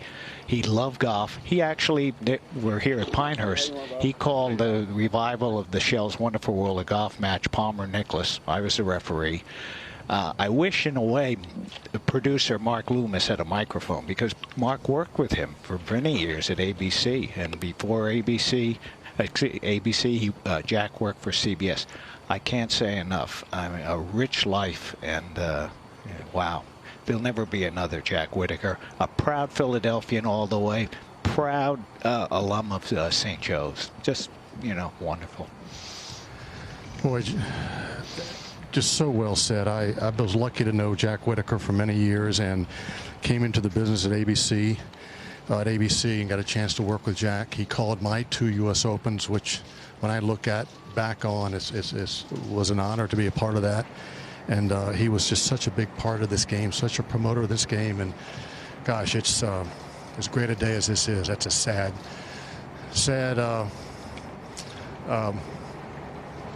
news. And but I gotta tell you, he was such a great guy. It's just celebrating. Let's celebrate this on this championship Sunday, and God bless him.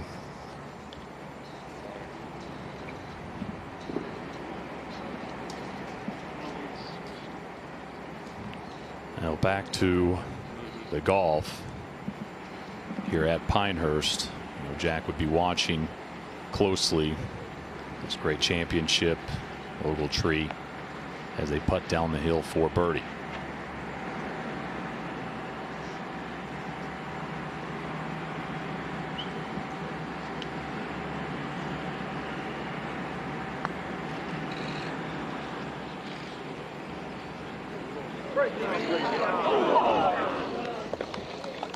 Really good putt. Really good putt. Just a touch too much pace. It would have taken the break a little bit more. And an unlucky break that he was in that divot. It kind of forced him to push it out to the right a little bit. And like so many times in this match, Augenstein loses a hole and has a chance to bounce right back. This to go 2 up.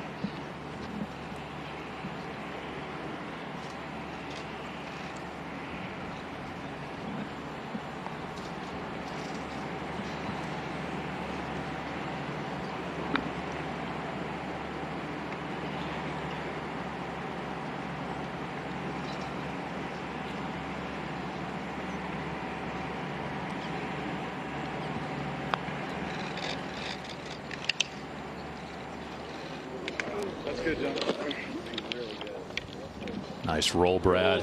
Similar putts there. A little too much pace. Lead still just 1 for Augenstein as we send it to Michael Breed.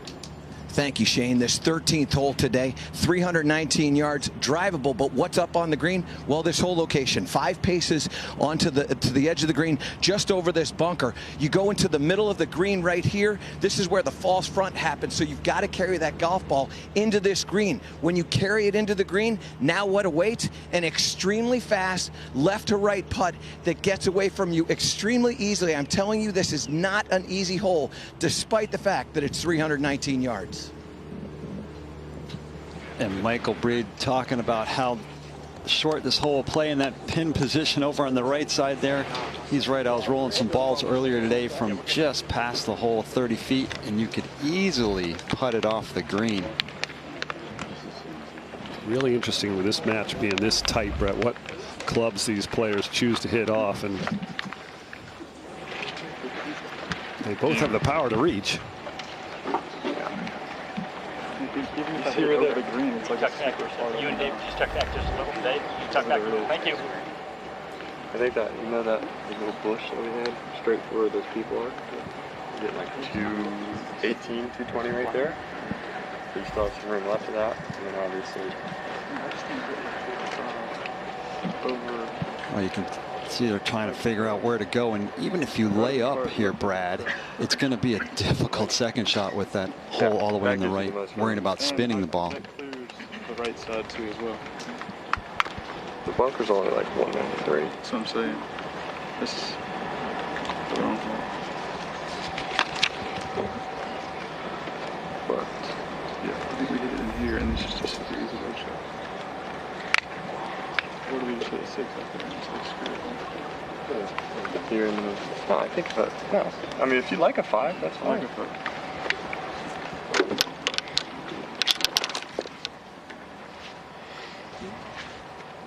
Yeah, just hit a good one right down that target. You don't like driving this? No, this is fine. This is perfect.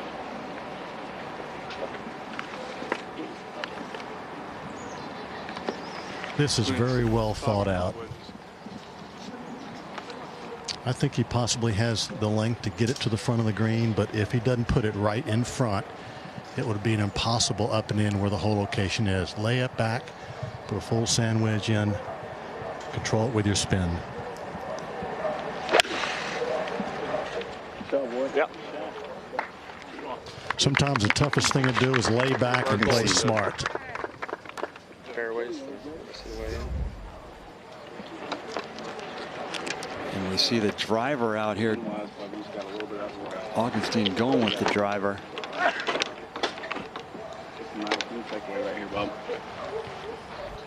Brett, there could be different reasons for this. One is that he's up in the match. Tried to put heat on his opponent. Taking a chance. And we will watch this drive with the Lexus Tracer.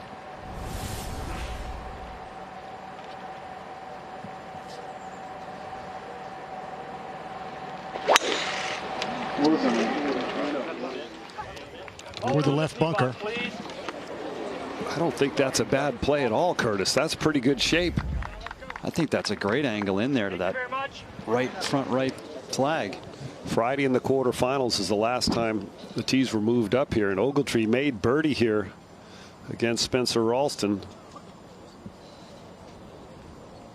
to close out his match 6 up, 6 and 5. For all the latest U.S. Amateur news and information, you can follow the USGA on Twitter, Facebook, and Instagram, and join the conversation using the hashtag USAmateur. And Saturday, we've got what could be a World Series preview as two of baseball's best teams and iconic franchises collide. It is the Yankees taking on the Dodgers. It's all part of a doubleheader beginning at 3 p.m. Eastern, noon Pacific on FS1 and the Fox Sports app. And a look at the last 5 champions of this U.S. Amateur. Already some big names. It happens quickly now. Bryson DeChambeau, one of the best players in the world already professionally. Curtis Luck has had plenty of success. Doc Redman having a great 2019. And Victor Hovland, who has had a great year, amateur and professional. Played so well at the U.S. Open at Pebble Beach. And a look at the position after the morning 18 the last 5 years. All those players going on to win, all up in the match or tied. Curtis Luck was tied and just ran away with that one, 6 and 4.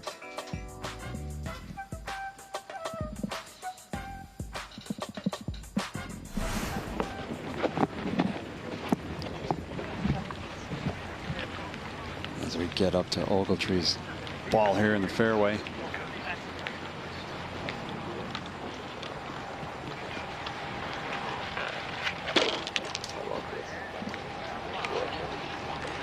John Augenstein will enjoy that long walk all the way up to that green side bunker. Brett, that's huge that he got in that left bunker. Now he's got a lot of green to play with, but he's still got that false front, that angle of that false front. Curtis Ogletree here has to be careful. Like Brett mentioned earlier, too much spin can bring it off the green. Yeah, absolutely. And this by no means an easy shot. I think this is one of the. Yeah, I think so. Even a little bit behind, that's got to come back. Has to. Yeah. I think we'd be aggressive with this. Try to spin it. You know? Yep. Hold, please. A little left of it. Between the sign and the pin. Okay. Right down it. You got it off the left? Yeah. Just one of the toughest little short shots on this golf course. Green very elevated. And once again, if you don't get it up, it will come back at you. Flagstick only 4 over the bunker.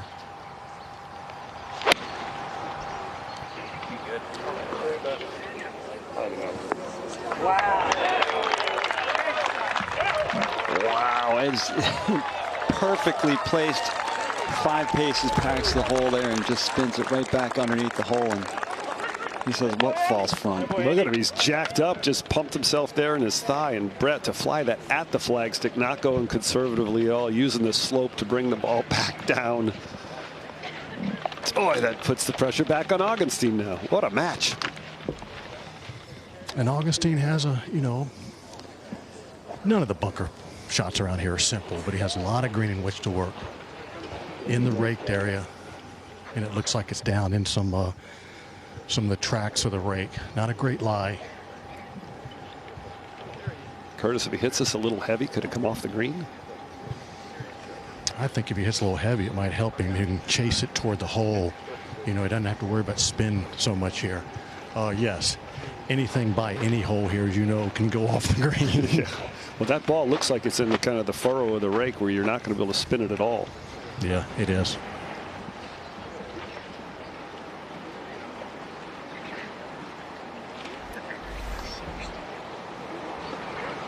See him kind of shaking his head, looking at that lie.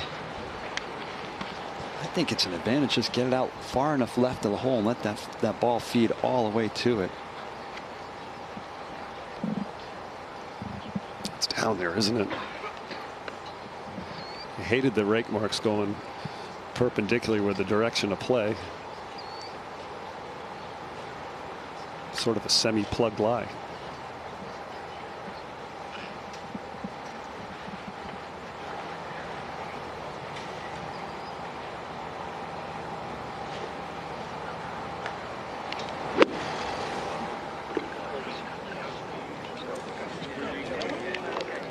Pretty well judged. Will it stay?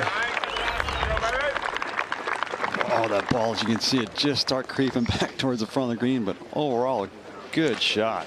We've seen him get up and down on number 3, 21st hole. He hit that beautiful bunker shot over on number 11, 29th hole. Great touch out of the sand there. And this is a peculiar style they rake the bunkers, Brett. It's called the Australian method. They just rake the bottoms of the bunkers and they tamp down the edges. It's kind of, they use the upside down part of a rake. You see how that looks real smooth there. So it guarantees in Royal Melbourne in Australia, where Alister McKenzie designed the styles of bunkers, everything gets down to the flat part and the green's elevated. It's so difficult to judge.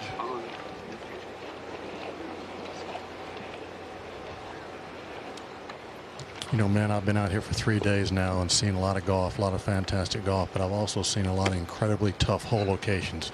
All very, very fair, but I don't care if we're talking about North, South, U.S. Open, Southern, amateurs, anything. These are as tough as I've seen.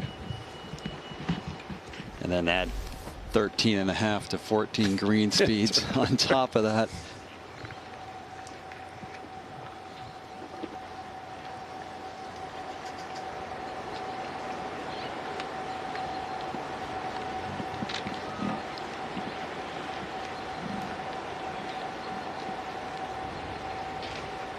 Augenstein knows he has to make this putt, otherwise in jeopardy of being all square with just 5 to go.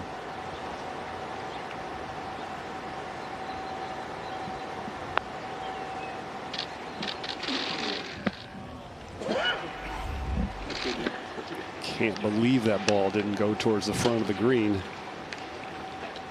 Can't believe that this match might be even either.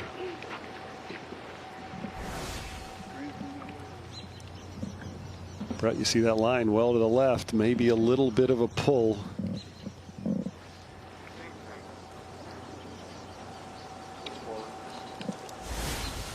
Now Ogletree to win the hole and get the match tied.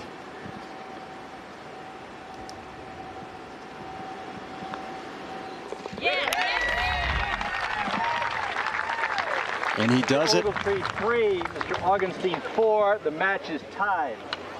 And Brett, been 30 holes since Andy Ogletree has looked up at the board and seen tied between these two.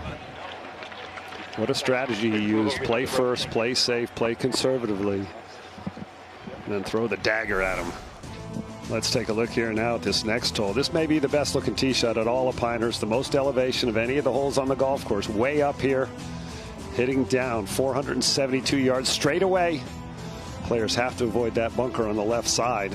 Again, beautiful design by Ross and nicely done by Coore and Crenshaw to bring these native areas back into play. Sandy on both sides.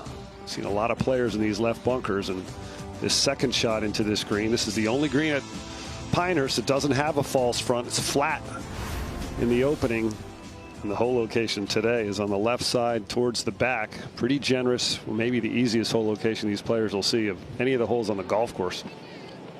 And you hope, as we mentioned earlier, for great play in the championship. You never know what you're going to get in match play.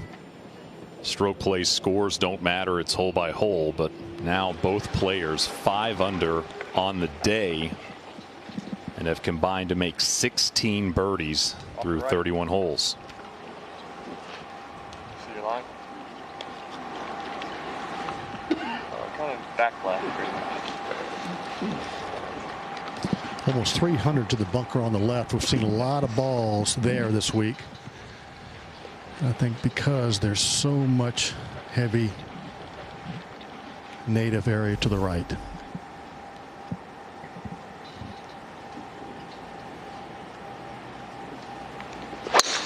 This is a driver.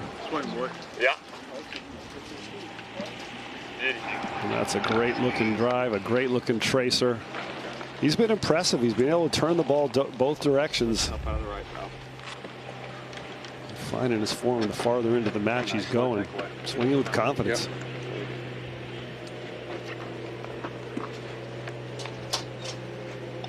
And Curtis, I got to believe this is as nervous as Augenstein has been all day. It's, you know, I think he's wanted this more than anyone in the field. He's talked about it more than anyone in the field, and now tied.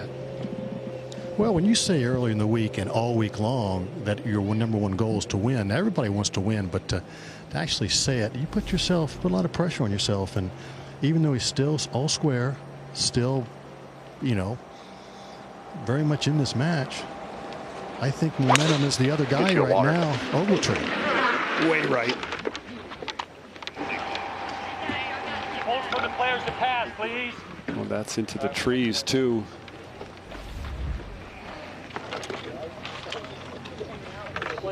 Most offline shot we've seen Augenstein hit today. Well, the heat of summer is part of the reason the USGA did not bring the U.S. Open to Pinehurst in its early years, but advances in agronomy have made it possible to host during the summer months. Time now for Signature Moments presented by Rolex. The 2019 U.S. Amateur is the 10th USGA championship held at Pinehurst. It wasn't until 1962 when the first took place, when Leyburn Harris Jr. won the U.S. Amateur. At age 16, Vicki Getz won the first of her 2 U.S. Women's Amateur titles in 1989. Simon Hobday won the biggest title of his career when he won the 1994 U.S. Senior Open. Setting the stage for 1999 and Pinehurst's first U.S. Open, won in dramatic and unforgettable fashion by Payne Stewart. Michael Campbell shockingly won the U.S. Open in 2005. Danny Lee took home the Havemeyer Trophy in 2008. And after Coore and Crenshaw's restoration work, the U.S. Open returned for a historic visit in 2014 and hosted back-to-back championships. Martin Keimer won his second major title with his dominant wire-to-wire 8-shot victory at the U.S. Open. 7 days later, Michelle Wie broke through to win her first major title. In the last USGA championship held at Pinehurst, Frankie Saffin and Ben Wong won the U.S. Amateur 4-ball. And in 2024, the U.S. Open will return to Pinehurst for the 4th time.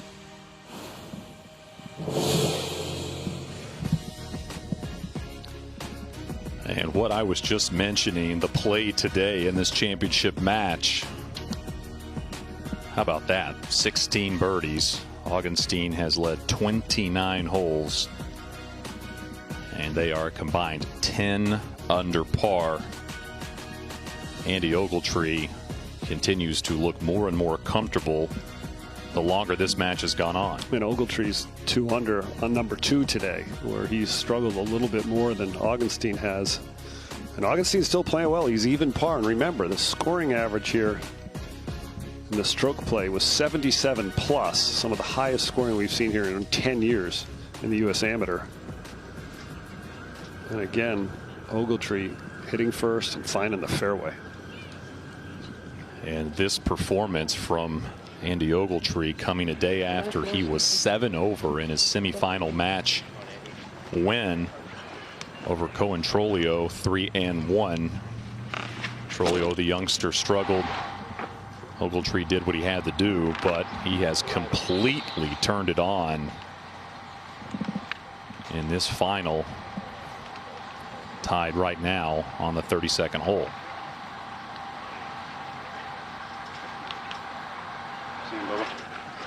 I don't have anything. We gotta hit something out there in the fairway and get up and down, or I can try to cut something really hard, but I don't think I can do it with a 8-iron or whatever it is. Yeah. It's one. We can get it up there, like just short of the bunker on the left, right, and get that up and down. Yes, 130 to that bunker. Okay. I agree. I think we just pitch it out there and then you short band it. Yeah. Okay. Well, you heard him say he could try to hit a hard slice around the trees and maybe skirt this bunker that is short about 15 yards of the green, or just lay up. He's just laying up.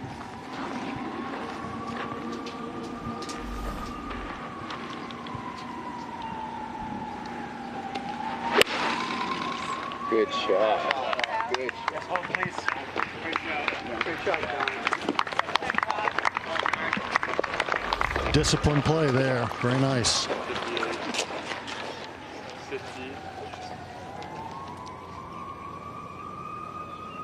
Now Ogletree. I mean, I hit a low chippy one, 45 on 12. You know what I mean? Yeah. Just don't think we can get behind this hole. Yeah, and I mean, even if it comes up 20, 30 feet short, like, it's an uphill start. Okay. I mean, as long as you stay right of it, you're fine. Yeah. Right? Yeah, for sure. 15 feet right of it? Good swing. Yep.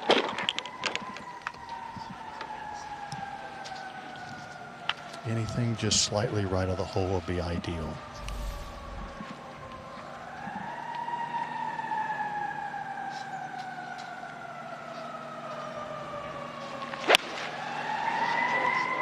Turn. Nice. Good shot. Not a great shot. He got on the green. He could put some pressure on John Augenstein to get up and down. And when he was talking to his caddy, William Kane, there in the native area, trying to make a decision to hit this second shot, he says, I'll just get it back on the fairway and I'll short game it. We have seen some great pitch shots from Augenstein. This in the semifinals a day ago. This is the 14th in a really tough spot, Brad. Well, he's playing against William Holcomb. You can see he's only one up. And that was over that little valley of sin right there, and a bunch of great different shots he displayed. That one, low spinner, had to check it quickly. And then on 15, most difficult hole in the stroke play, missed this green long left. Now this was an impossible shot. Brett Quigley said you can't get it up and down from here. Well, you can't. I could hold it. He lips it out. Still trickles by 5-6 feet.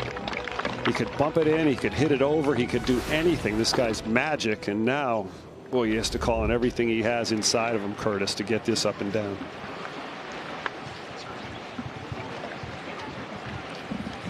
Uninterrupted coverage of the USGA Championships on Fox is presented by Rolex.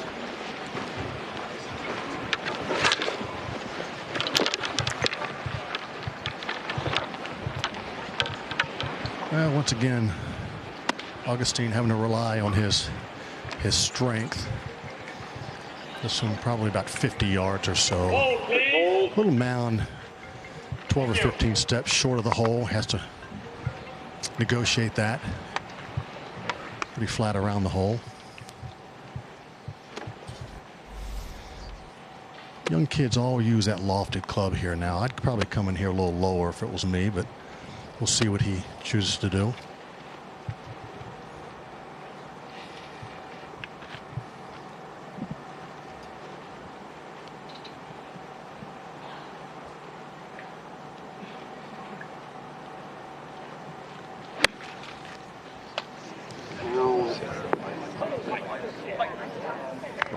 at the flags. It almost pitched in the hole. Just a hair long on the fly. A good shot and a chance to save par.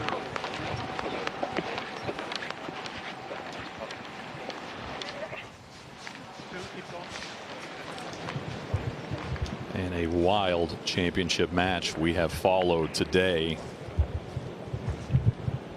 with a U.S. amateur that has made history playing 2 different golf courses for the championship. Started at Pinehurst number 4. And it was Augenstein who got off to a great start. He was 4 up through 5 and looked like the 21-year-old senior at Vanderbilt might run away with this championship. But Andy Ogletree has continued to claw his way back, winning hole after hole. And this putt would put him 1 up. John Augenstein has gone 44 holes straight without trailing in a match. That could all change here if this putt drops. Yeah, and you have to give Andy a lot of credit for hanging after that poor start. But now he does have momentum.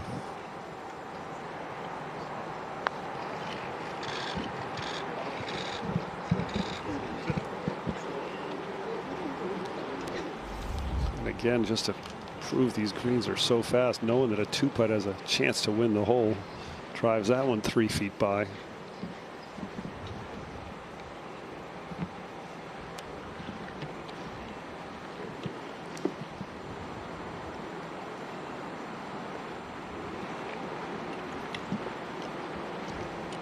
Augenstein taking his time on this putt for par. As well he should. Well, these fans out here, they're into this right now. This is some match.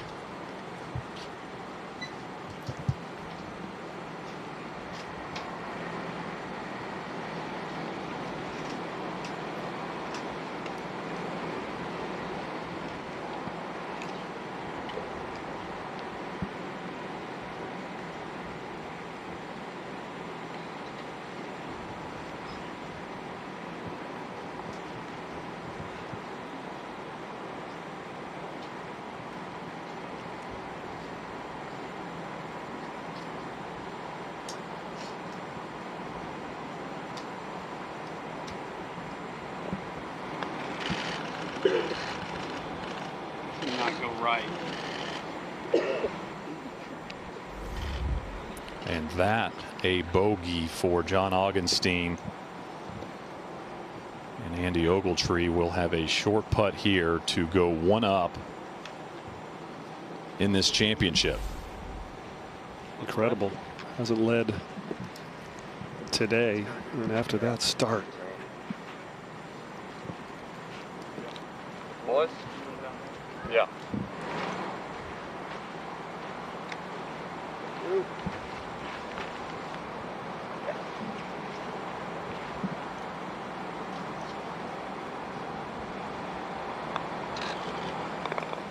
And he has been just rock solid from that distance. 5. Mr. Ogletree is 1 And for the first time, we will say in this championship match, Andy Ogletree leads with just 4 holes to play, Brad Faxon. And it was this morning. You got to go back to his play on Pinehurst number 4 this morning. He was 4 down early after 5 holes, and he just started to make slow progressions into that match. Makes a birdie on 8. A couple of great 2-putts when he needed to. Birdie at 17 wasn't an easy little putt. And then the putt he made on 18, I mean, that completely flips the momentum as we headed to the second 18. Well, he had a beautiful drive and a great 7-iron here. Took on the flagstick, no conservative approach in there, and finally got one to go. And then had a good 2-hour wait, and that was a great way to spend your lunchtime thinking about that. But I really think what he did yesterday, after he won his match against Trolio. He didn't play well. He went out to course number 4. I didn't even think that was allowed. He practiced on the golf course, playing some of the holes that he didn't play well when he went through the stroke play. And he chipped and putted a lot. He's trying to keep his head still, and he's making some putts now.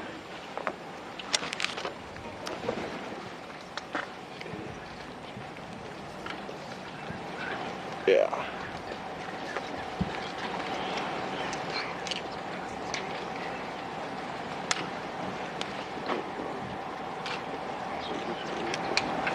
Really?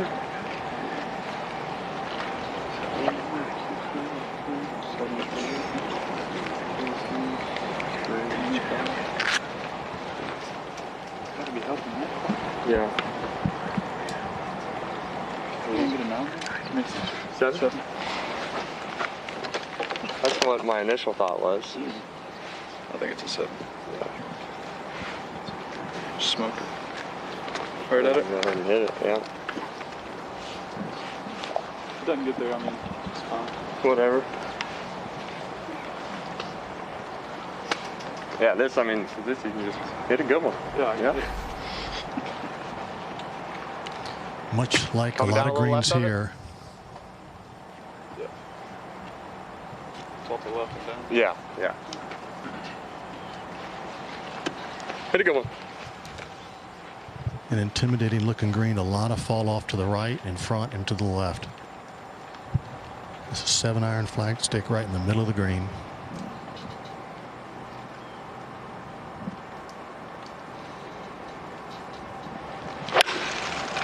Get there. Fly. Fly.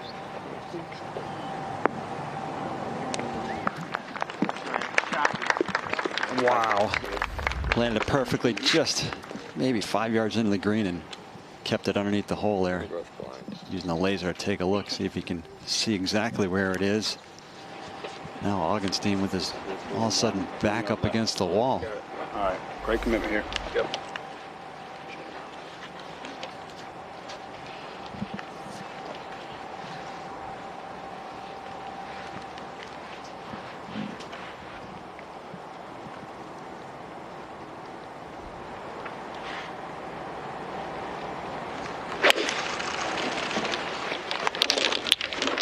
Folks, please hold your position while the players move. Oh, and he answers. Just gets it inside him. First swing, it looked like John Augenstein on good balance there in a few holes that we've seen. Well, Andy Ogletree knows that John Augenstein's not going away, Brett. And these 2 holes, these are the toughest 2 holes in a row on the stroke play. 15 and 16. And to get both these iron shots on the green under the flag stick, you got to carry that false front. This is very pronounced. I've seen so many players hit it over the green to the left. And this hole playing some 50 yards longer today than it did yesterday. And again, a pretty generous hole location too, like 14. Really not many places you can hide the flag without slope here. Slope severely back to front. Love to know what's going through Ogletree's mind right now. I was just thinking the same thing. That walk down the hill here, 200 yards. Well, Brett, he won 3 of the last 4 holes to get here. Walking with a lot of confidence. You know, when you get to this position, you don't want your mind to wander. That would be dangerous. You wonder what he's thinking. Well, whatever it is, it better be on the next shot and what's at hand, because when you're leading or even if we're behind, you can't think about the end result. You can't think about a trophy. You can't think about the championship. Next shot, next shot. That's all you need to do. And Curtis, Andy looks like he'll be the first to putt and have a chance to put a lot of pressure on Augenstein, who's now missed 2 putts on the left side in a row. Looks like he'll have a little left to righter again. Yeah, and as we all know, you miss a couple, your speed's not perfect, your feel isn't absolutely perfect, you've just lost the lead that you've had all day long. You have to really dig deep. How can you do that? Do you try harder? I don't think you can try harder. Just bear down, get it done. Sometimes it's not about the swing path of the putter, it's about getting it done.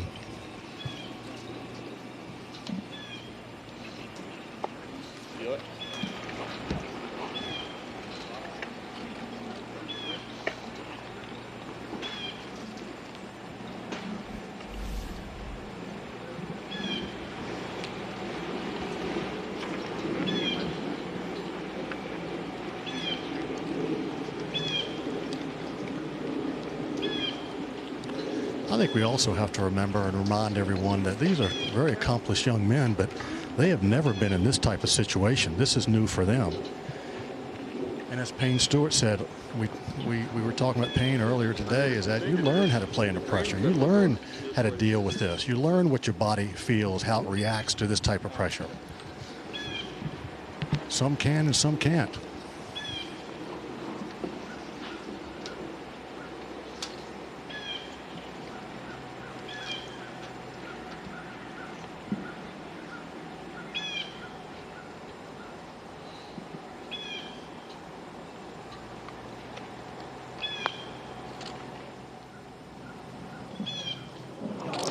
It just stopped turning.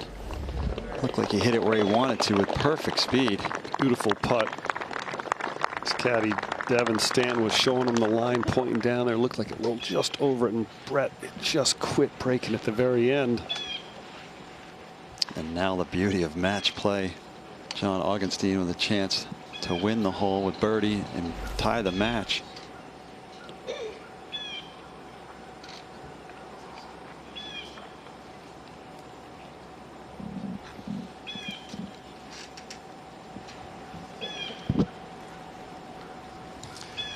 Big putt here. This might be his best opportunity for birdie on the last 4 holes.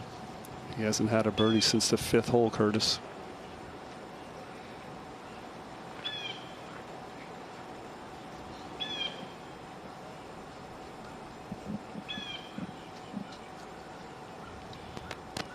Way too.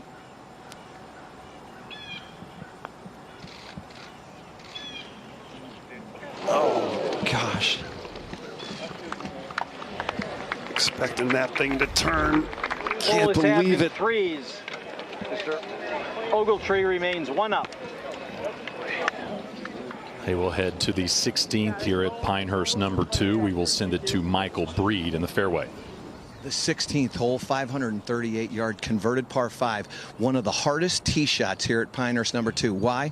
Well, first of all, back up there, they've nudged the tee box over to the left-hand side. You've got to turn this ball from right to left. The second part is this fairway, though 30 yards wide, you really have to land it right here. This is just 12 yards between where I'm standing and the edge of the fairway. And the reason why is this golf ball, when it gets onto the fairway here, it's going to start to release, and it's going to release hard. We'll end up on the right-hand side here and bring this pine weed into play.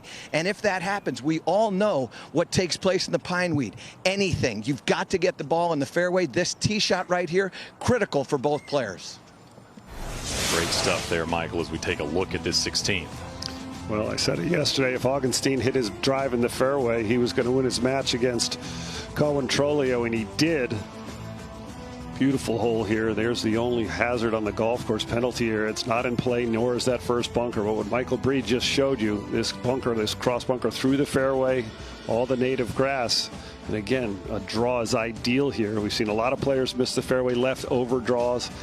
And then the fun just begins. Deception bunker in front, pinched in here. Narrow green angles a little bit to the player's right. This 538-yard par 4. Whole location way in the back. Look at that. And if it goes a foot long into that shade, it rolls all the way back down and into that bunker. It was William Holcomb, the 5th, who Augenstein took down 3 and 2 in the semifinals. Augenstein did not make a bogey a day ago around Pinehurst number 2. Ogletree ready to go.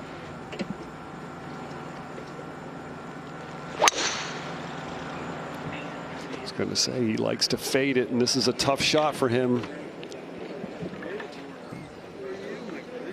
Michael Breed was just talking about the pine weed over there on the right.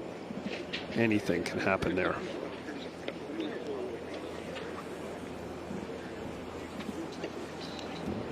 Boy, Curtis, Augenstein would love to have yesterday's tee shot. He'd like to have yesterday's tee shot the rest of his life. That's for sure. You know, well over 500 yards, and he had a little 3-finger 9-iron left in here.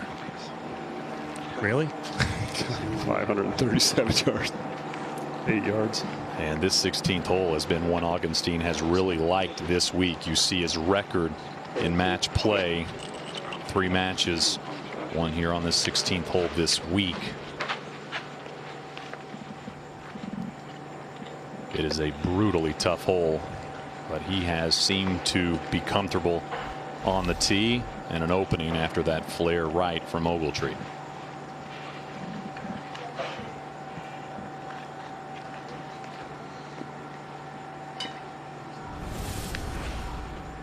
Look at the tee shot here with Lexus Tracer.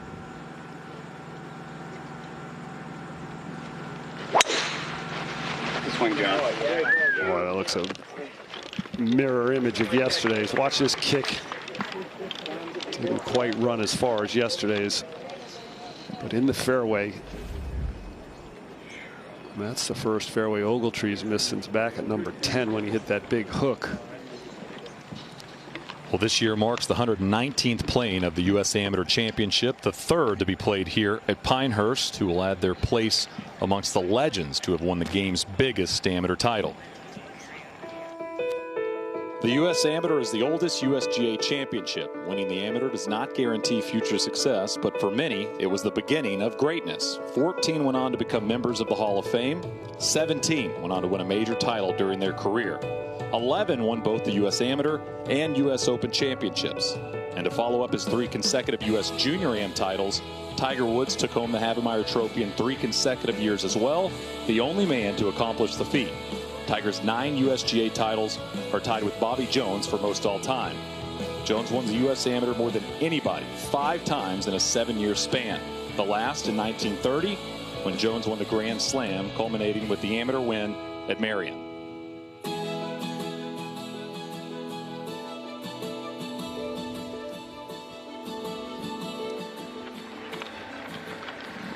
Bobby Jones, of course, went to Georgia Tech. Andy Ogletree, a senior to be at Georgia Tech. And a look at what comes with a U.S. Amateur win. He would be the first Mississippi native to win, 3rd champion from Georgia Tech, and 3rd American champion in the last 5 years.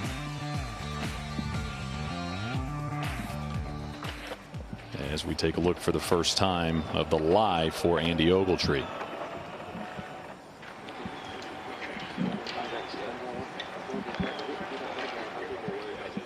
Looks like a pretty good lie in that bunker. He didn't get it in the native area, a little on the upslope. Pretty clean, and that looks like a pretty good break, but way back. Brad, it's a perfect lie. Ball just slightly above his feet. That will not be an issue. A bit on the upslope and sitting up just on some perfectly firm sand. So still going to make clean contact, but it couldn't be any easier. Hey, Brad, it was Augenstein yesterday who was avoiding bogeys, didn't make one in the semifinal match. Andy Ogletree has made just 2 bogeys all day long here in this championship, and dating going back to 2008, that would tie the least amount ever. Danny Lee made just 2 in 2008, and Doug Gim made just 2 bogeys in 2017, losing in 37 holes to Doc Redman. This is considered prepared or not?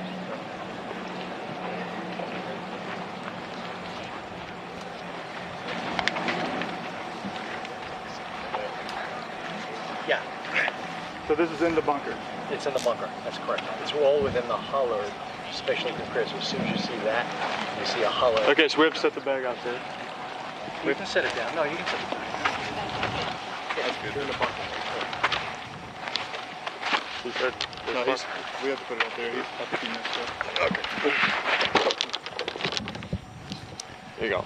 Well, you heard Paul Brown give the explanation. It is difficult here to determine the line for the bunker. 24. He said it's in the bunker. You can put your equipment anywhere, and there you go. Good lie, by the way. And by the way, smart of him to ask. Remove all the doubt. Absolutely. What happened to Dustin Johnson, the PGA, yep, some straights.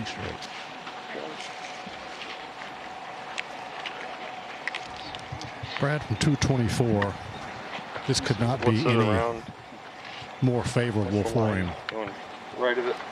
And that brings it. Yeah.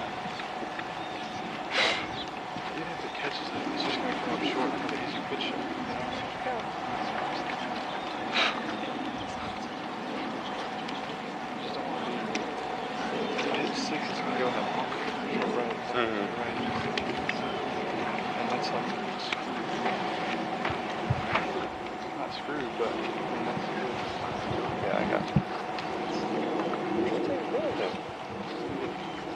Let me get it. Curtis, is that wispy grass in front of him a factor? I don't think so at all. Being on the bit of an upslope, the ball should shoot straight up in the air. Worst case, maybe it runs up. Maybe, I mean, even if it's on the front edge, it's fine. Yeah. But I think this at least covers the right. Gives me a chance. Yeah. You got your line? Can you see it? See what you're trying to do? Give me the 6.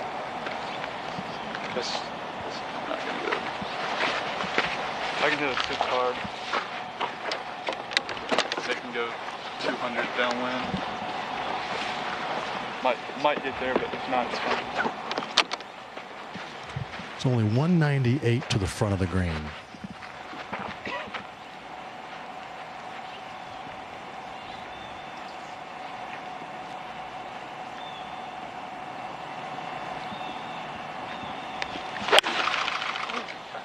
Said 6 iron. I can't believe he can get it there. Would have reached easily. Sure. All in all, not a bad lead. Plenty of green to work at. Look at that. Comes down here, catches the ball first, gets it over the wispy grass.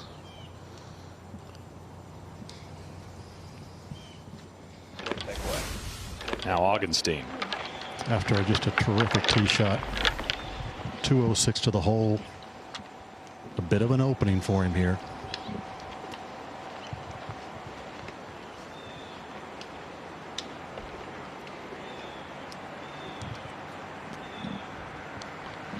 That's a 7 iron.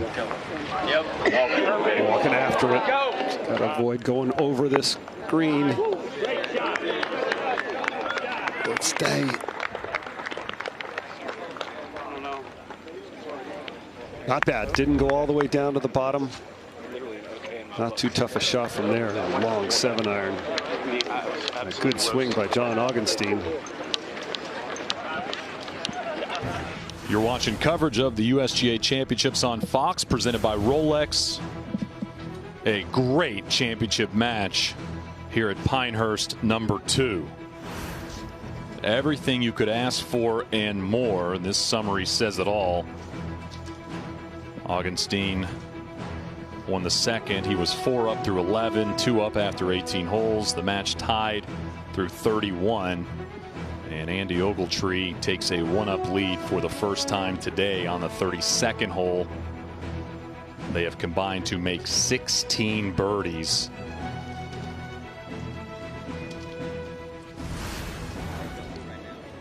Both players 21 years old. Both players started playing golf at the age of 4.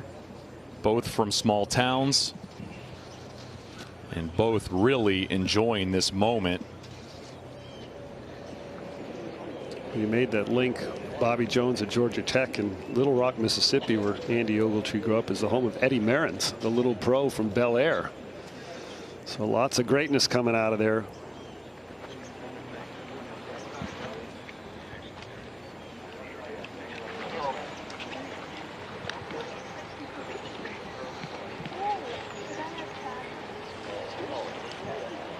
Looks like a pretty good lie in the bunker.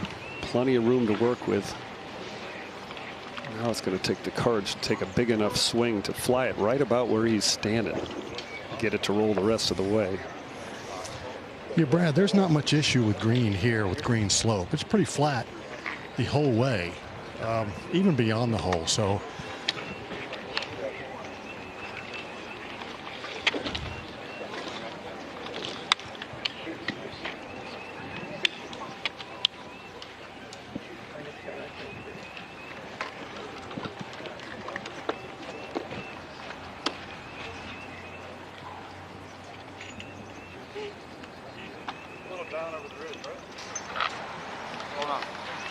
really good lie in the bunker.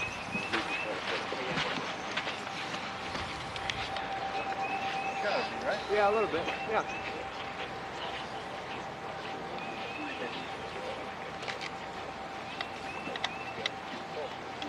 There you see that pretty clean lie. Curtis, if he hits a little pass, can it roll off the green? From his angle, I don't think so. A little bit of a shoulder that's directly behind the hole. Like I said, there's not much issue with contour or slope here. And he's got to figure out, at this point in time, he's got to figure Augustine's going to get his little pitch up and in. So do what you know how to do. Looked like they were trying to figure out a place where they'd want to ideally putt from. A little bit right of the hole. From about 12 inches would be nice. Exactly.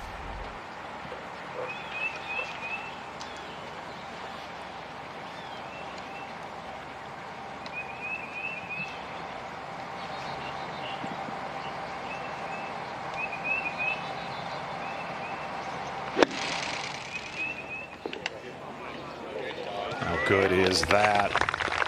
Wonderful from Ogletree. Terrific. Beautiful shot. Big long swing there. Hit it up high in the air. You know, he looks like he's got the perfect swing for a long bunker shot, doesn't he? He does. Opens it up. Opens his stance to the left. Long swing. Steep swing. Easy to get the ball high that way. You know, Augenstein now chipping and tending the flagstick. A bit of an upslope the first 3 or 4 steps and flattens up at the hole.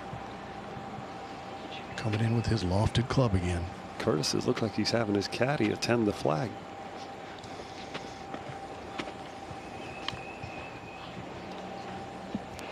Shades of Phil Mickelson.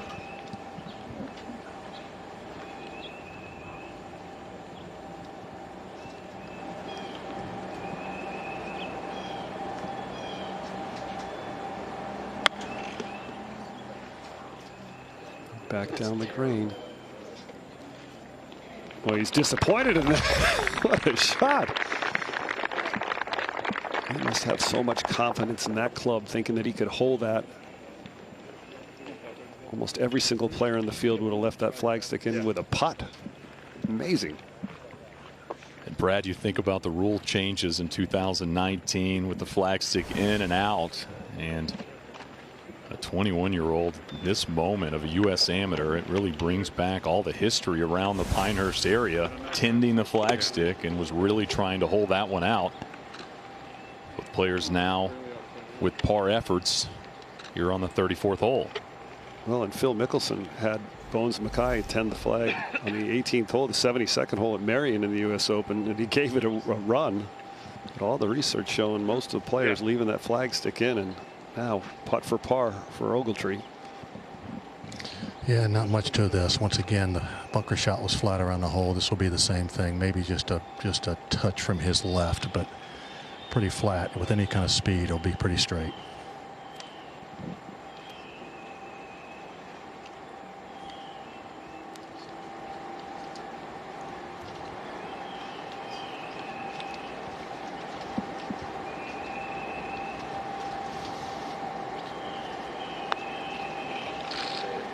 What an up and in from Andy Ogletree.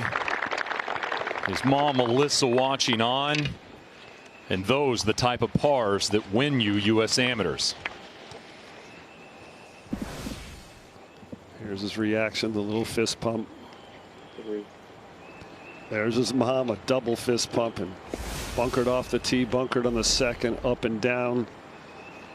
And Brad now a must make to avoid being 2 down with 2 holes to play. You know, when I think and look at Ogletree right now, the word that comes to mind is relentless.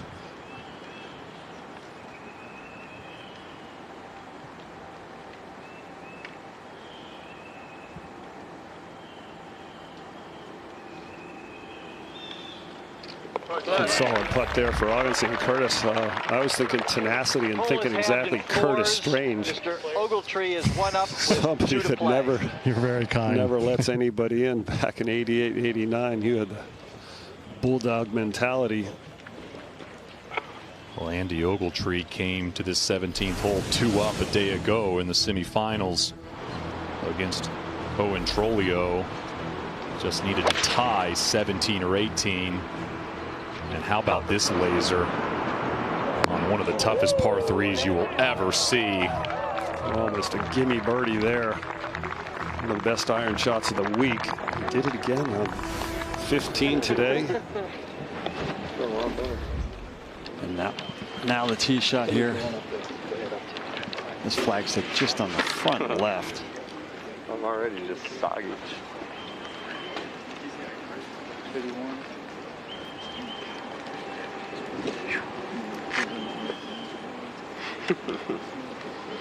81 at 71, 10. Down 3. Yeah. 78, 68. You think you gotta just hit it? Yeah, why not? Why not?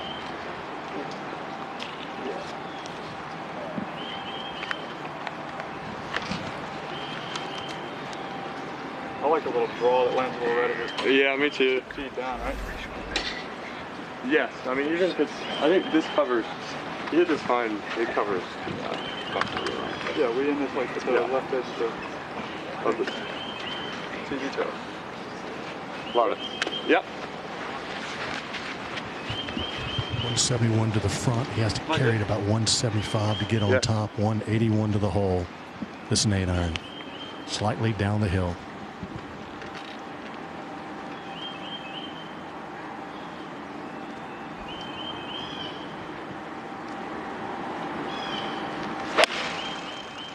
Thanks.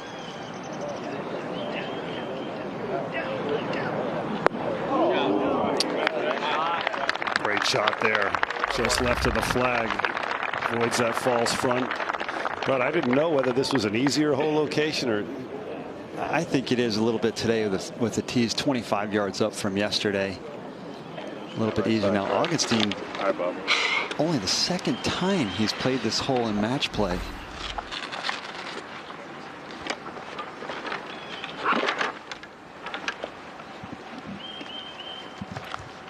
Really has to gather himself here for this shot. Yeah, Brett, you really do. All the pressure on him right now to make something happen.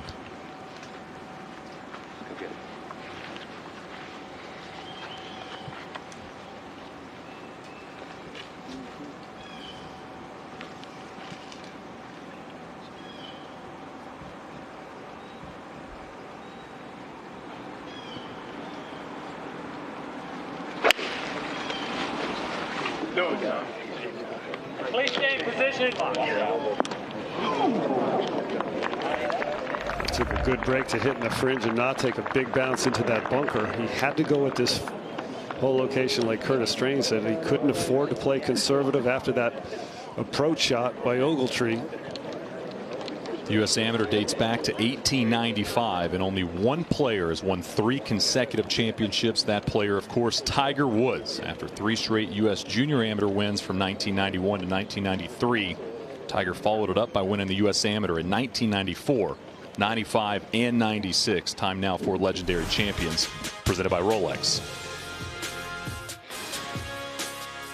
There's so many players, 300 some odd players, and cut down to 64. And you know all 64 are playing well. And then it comes down to an 18-hole boat race, except for the final. And anyone can win an 18-hole boat race. Thank goodness the final is 36 holes, because I was down in every single final. Somehow I was able to squeak it out at the end. But when you kind of compare yourself to Jack Nicklaus, compare yourself to the great Bobby Jones, things start changing. 3 straight U.S. Amateur Championships for Tiger Woods.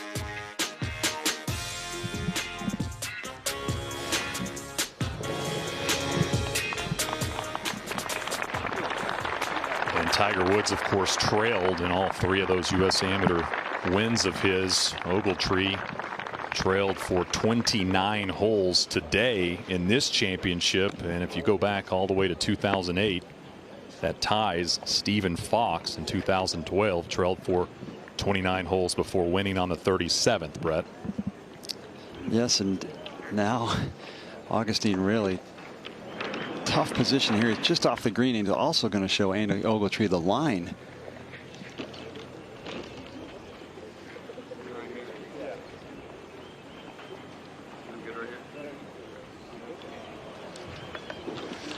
But like you said, just coming out of the edge of the fringe, and all you can do is hope that comes out smoothly and just up a little tiny slope from left to right. Very, very makeable. I think from this point, just keep your speed up. Pick your line and keep your speed up. What I mean by that, just don't concentrate too much on the line and lose it low.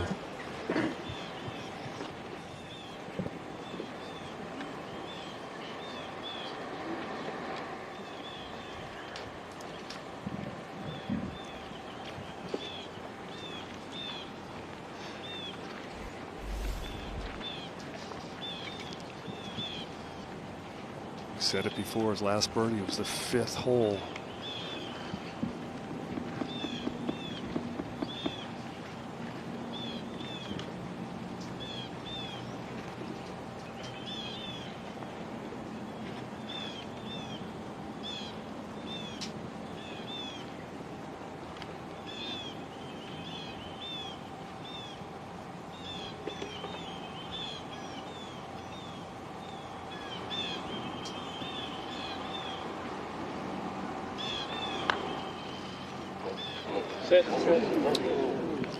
Oh boy, just absolutely flushed it trying to make it. He's missed all these putts the last few holes on the left side as well.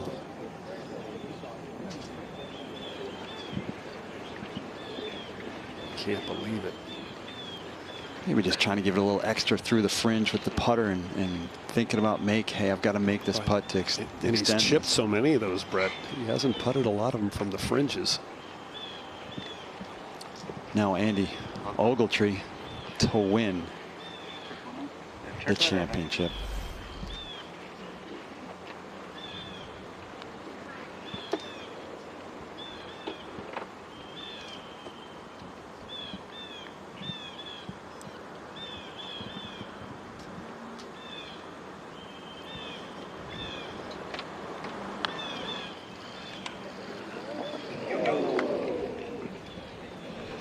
Two misses on the high side there. Must be a little more break than a little less break than they're seeing, and some more speed. That was a really good looking putt, Brett. Good pace to it. Grazed right over the top of the hole. And now Augenstein didn't expect to have this length for his par. I don't think he expected to be able to putt this for a half. Exactly. A little break here.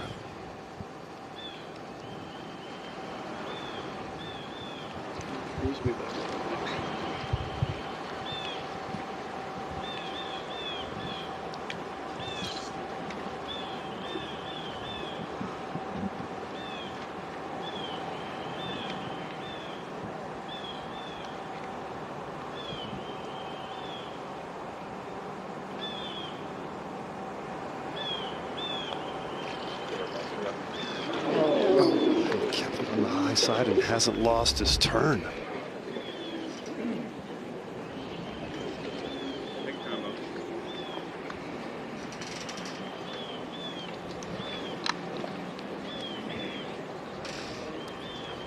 You just feel all the air has gone out of the sail there. Goodness. He's lost 3 of the last 6 holes.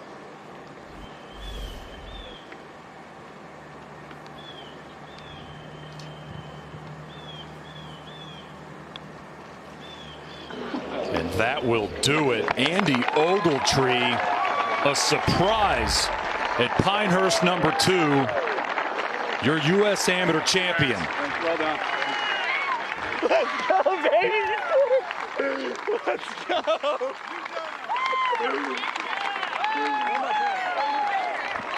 We're on.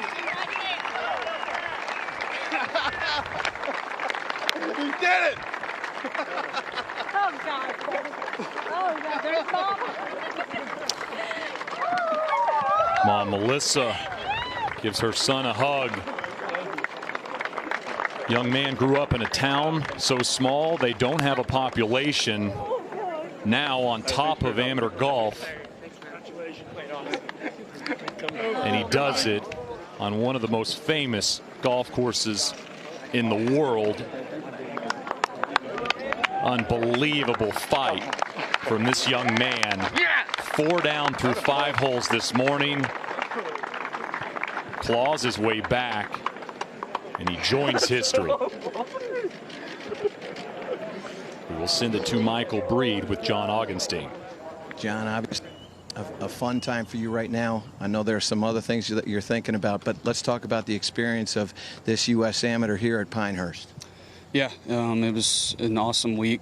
I played some really good golf for most of the week, and unfortunately I didn't have my best stuff on the second 18 today, but you know, take a lot from it and try to build on it. You came up against obviously a very talented player.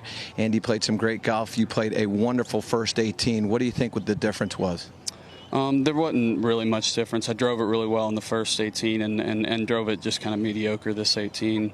You know, I didn't putt very well coming down the stretch at all. Had some makeable putts, especially on the front 9 and then also into the back 9, of course, here at the end that I could have made. And, of course, you know, I was probably a little too aggressive on that first putt here, but, you know, trying to make it.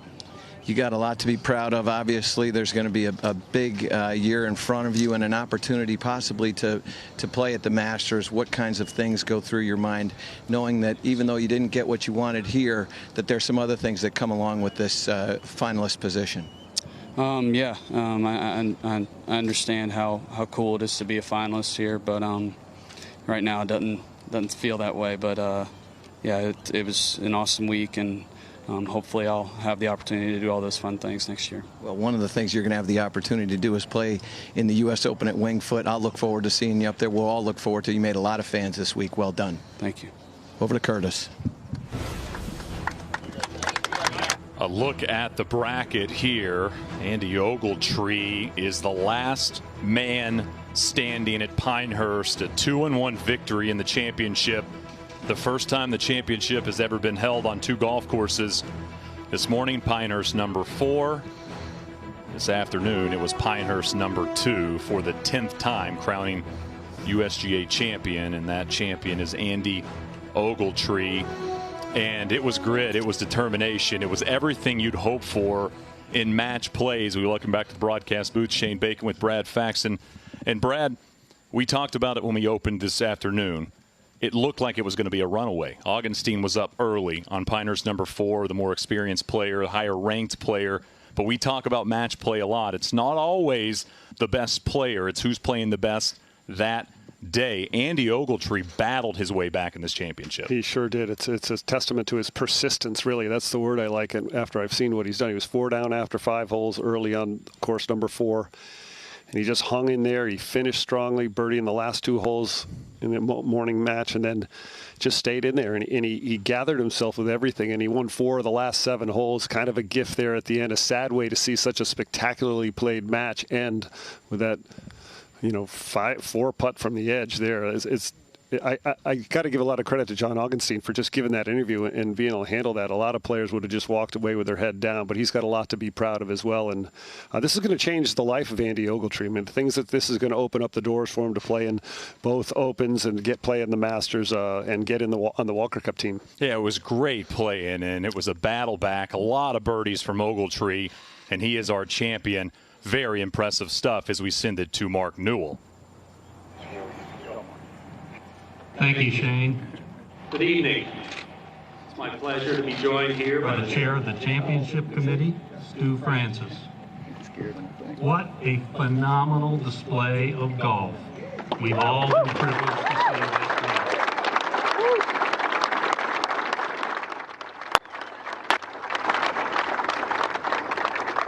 Getting to see play at this treasured number 2 course and the marvelous new version of number 4, which together provided a magical stage for the 10th USGA Championship at historic Pinehurst. We would first like to congratulate our runner-up by presenting the championship silver medal to John Augenstein.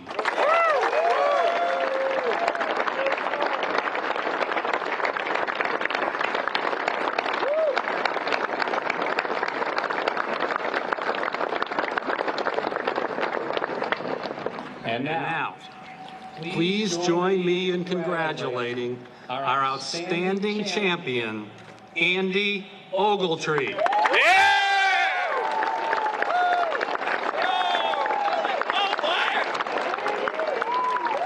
is our honor to present you with the gold medal and the historic Havermeyer Trophy for winning the 119th U.S. Amateur Championship.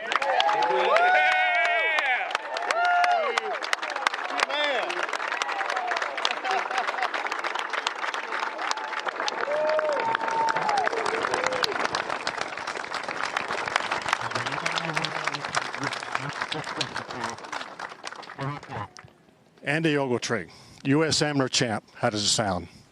Sounds pretty good to me. It would to anybody. You, to me, showed so much tenacity, and you were so relentless, especially after get 4 down after 5. What do you say to yourself? What do you do? How do you kick yourself? To be honest, I didn't play that bad. John just got off to a great start. I mean, he's a great player. I knew it was going to be a tough match, and it's a long day. 36 holes is a lot of golf, and you can't really beat yourself up over the first 6. And I really did a good job of staying in it, and I just knew if I kept hitting fairways and greens and keep putting myself in position, it would work out. Well, you did just that, but it is a long day, especially when you never get the lead until the 32nd hole. Now, what do you say? Okay, you've been chasing him all day long. Now you have the lead. Now, what do you feel like? I didn't feel any different, really. Just keep going, keep sticking to my. Come on now. I really didn't. Yeah, I mean, just trying to keep hitting fairways and keep hitting greens out here. That's huge, and if you can do that, you're in pretty good shape. Do you realize the names on this trophy? Bobby Jones, Jack Nicklaus, Arnold Palmer, Tiger Woods, and now yours? Yeah, I think it's going to take a while to sink in, but it's unbelievable. You decided to lay up. Let's go back for a minute. You decided to lay up on the 13th hole. You hit it on the green, made birdie. He didn't. Big change there? Not really. I mean, I don't think there's a wrong play there because, I mean, we're both really good wedge players. I kind of figured John would lay up, and he went for it. And sometimes it pays off, and sometimes it doesn't. And I hit a really good wedge shot, and he had a good look at birdie too. So I don't think there was a big turning point there. Just went my way and didn't go his way that time.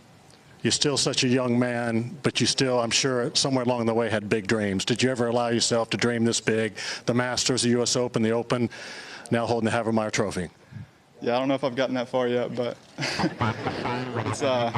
it's reality now, and it's unbelievable. Well, you did it at a fantastic place, Pinehurst #2. Congratulations. Enjoy and have a good year at school. Thank you.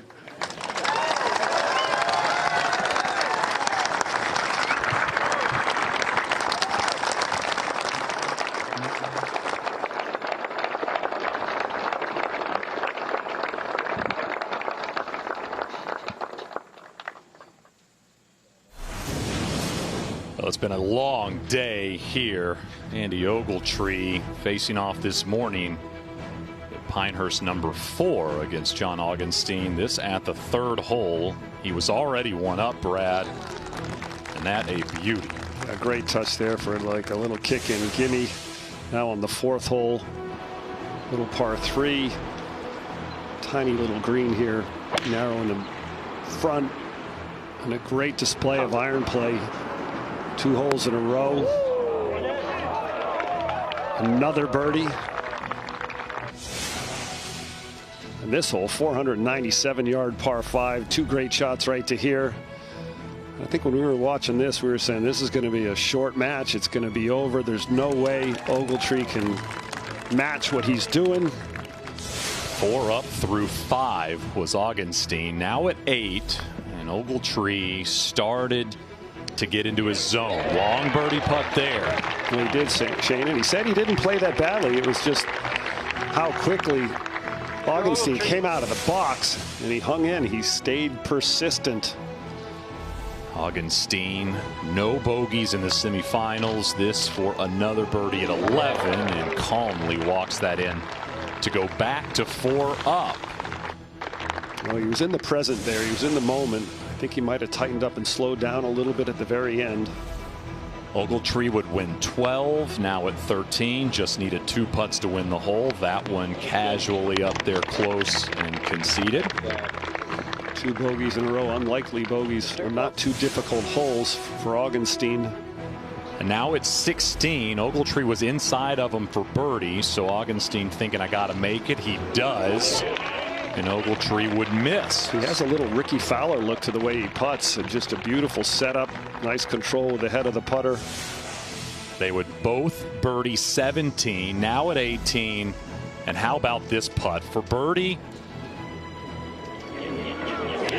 Right in the center. Well, Andy just said to Curtis Strange that there wasn't any turning points. This certainly had to be something that influenced and changed the way he played, especially on the second 18 holes. Long break, now back at it on Pinehurst number 2. This the first hole. You got a little worried here at the start of this second 18. He's missing the fairway on the first. He missed the fairway on the second, the third, the fourth, all to the right. But he might be off his game. But he found something here, Shane, with his putter. Didn't putt particularly well yesterday. Got that one to find the hole. And we kept waiting for him to get over the hump. He would be within 1, and then Augenstein would do something like this. 2 putts simply to win the hole and go back to 2 up. Well, I don't know, Shane, if anything's simply here at all. But he just had to cozy that one down there. Wins that hole. Really difficult par 4. And here the 25th hole. This is a par putt to tie the hole. He had bunkered his second shot to the right. Really started some inconsistent iron play right there, out to the right. A little frustration. Now at the 28th hole, Augenstein into the par 5 from 74 yards, and just a dart. Great with his wedges all week. Maybe the best short game I've ever seen, and he made it look simple around the most difficult greens to play, I would say, in the world.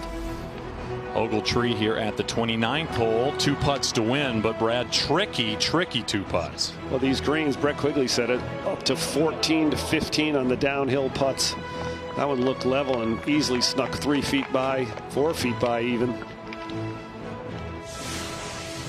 Would make that. Now at the 31st hole.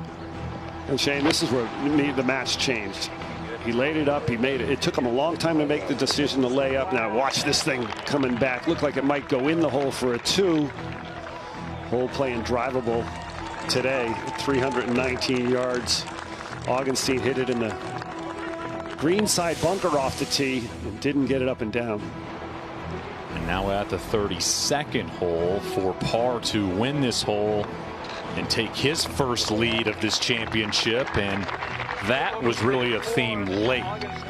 4, 5, 6 footers, Brad, for par. He was knocking them right in the middle. Well, he hit a lot of fairways down the stretch, which he needed to do, which John Augenstein mentioned in his interview that he didn't do. And here out of the bunker, Curtis Strange said this was a pretty simple shot. Well, it wouldn't be simple if it wasn't at Pinehurst. It wasn't on the 16th hole on the second course at Pinehurst and for the U.S. Amateur title. What a shot. Big par save here for Ogletree. Look how straight this putt rolled. Great read, great stroke. He worked with his coach, Bruce Hepler, the Georgia Tech golf coach, at keeping his head still. Mom approves. So here at the 35th, 2 holes remaining. Ogletree was 1 up. And Augenstein went for the birdie putt from just off the green, ran it some 8, 9 feet by. Would miss the par effort, missed that for bogey. And when you think about it, really the only flawed play we saw all day long from these two